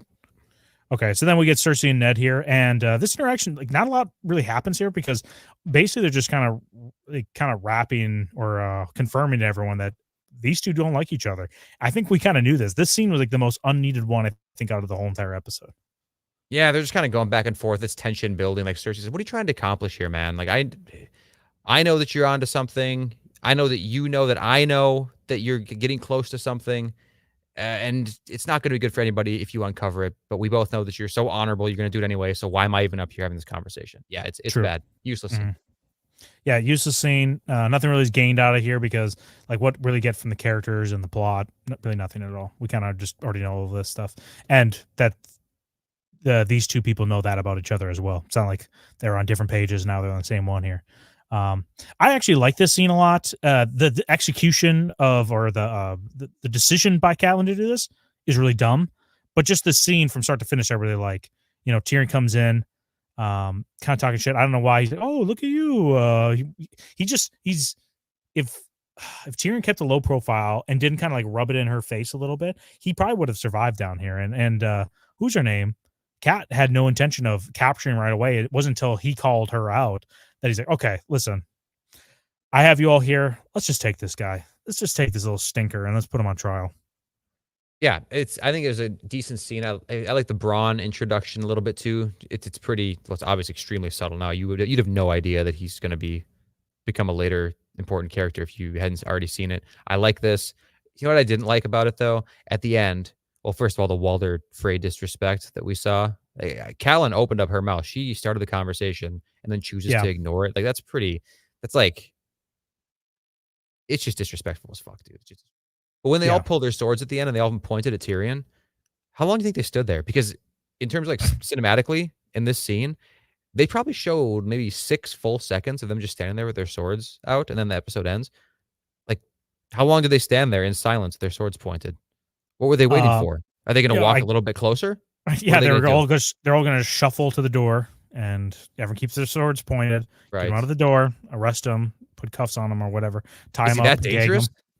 I guess. Yeah, everyone doesn't know. Well, he did kill his mother. Okay, so let's not forget that. That's true. Matricide. Yeah, man. All right, maybe he is that dangerous. I guess he did kill a woman who was in her most vulnerable state, giving birth. I think what else? Shut the fuck up. I'm reading my notes here just to make sure I didn't forget anything I wanted to say here. I like the Brackens, House Went. We don't really get a lot of things about House Went. You know, the house that currently owns Harrenhal right now. They have like the bat sigil. Get the cameo from the Freys, right? The 90th birthday of Walder Frey, and he's taking another legendary fresh piece of pussy pie on his plate. He's like, yo, give me another one. Give me another one. Dude, he can take it, man. He's got more. That's like Robert, up in King's Landing, kind of the revolving door of women or whatever. He's just trying to live up to Walder. Like, listen, Robert's a high T Chad, obviously, but let's just pretend that boar didn't kill him and he lived a long life. At 90, he's not having another wife. There's no way. Only Walder can do that kind of shit. He's like this legendary mukbang person of the Riverlands, with women. Just like, I'll take another one. Give me one from over here. Yeah. Good. He doesn't even do it on video. He doesn't even do it on video, man. He's not even looking for the attention. Private mukbang sessions, yeah. Yeah, absolutely. I mean, the weddings are like definitely a public event, but I think that's just a formality, like a lordly formality. I don't think he needs it. And Catelyn here too, right? When's the next time she would ever get this opportunity to arrest a Lannister?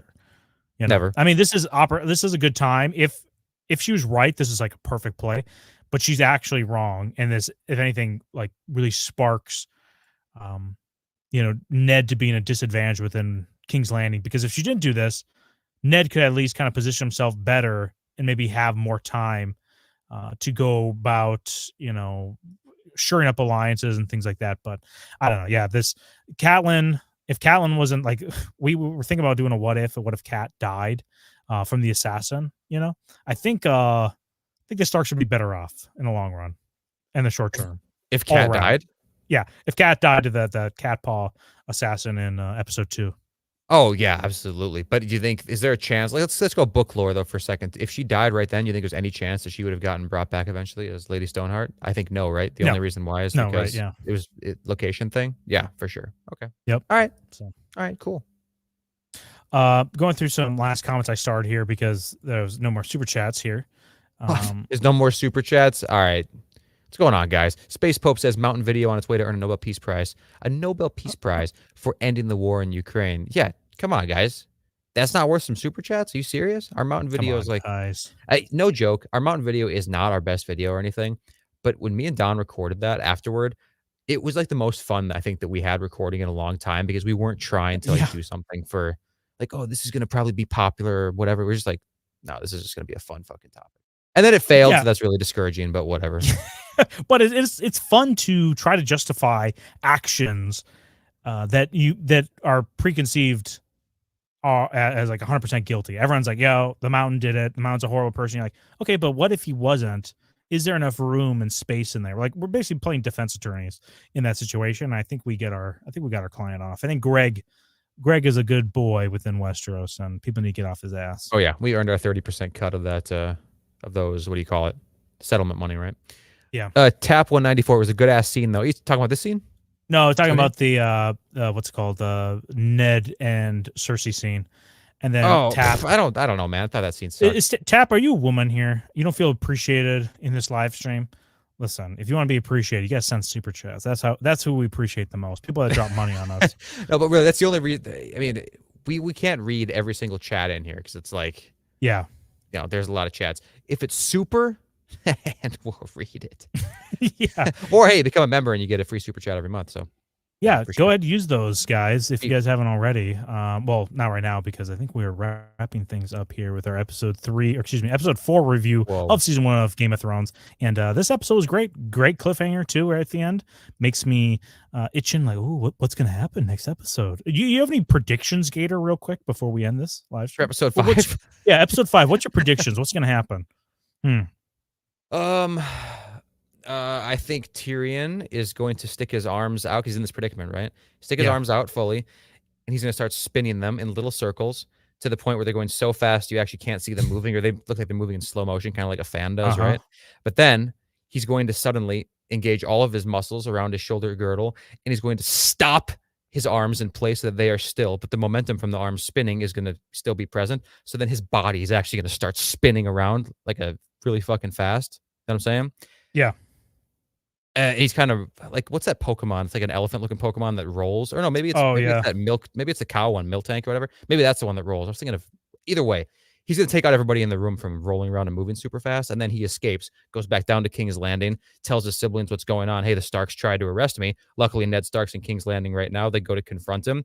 Catelyn confirms, like, yeah, I tried to arrest this guy. He tried to kill our son. The Lannisters, with all the power and influence they have, they say, nope, It's not true. Kill Ned Stark, seize the North, you know? I think that's what happens. I think that's plausible. I don't know about all if that happens, but I think most of that probably is going to happen in this next episode.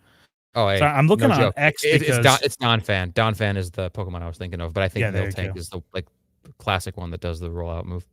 Thank you, Pokemon people in the chat. Jonkman says, I sent the link. Watch. I don't see the link at all here.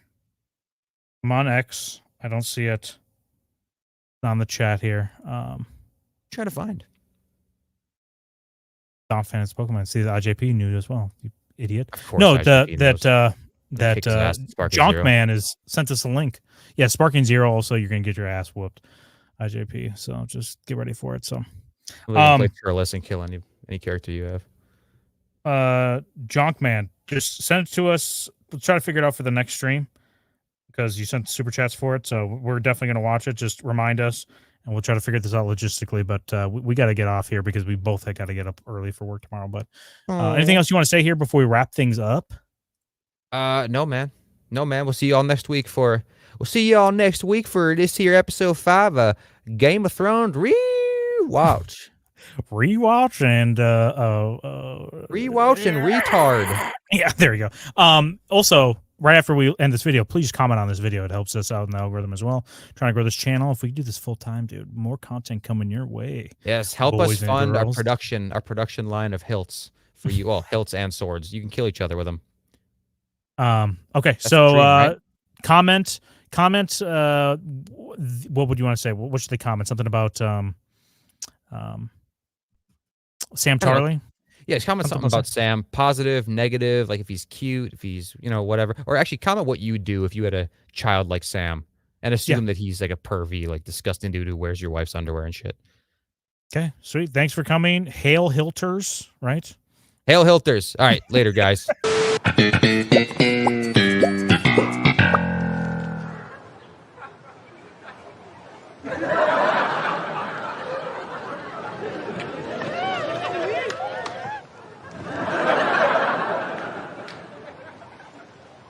He saw us. He saw us. It's all right. I heard you the first time.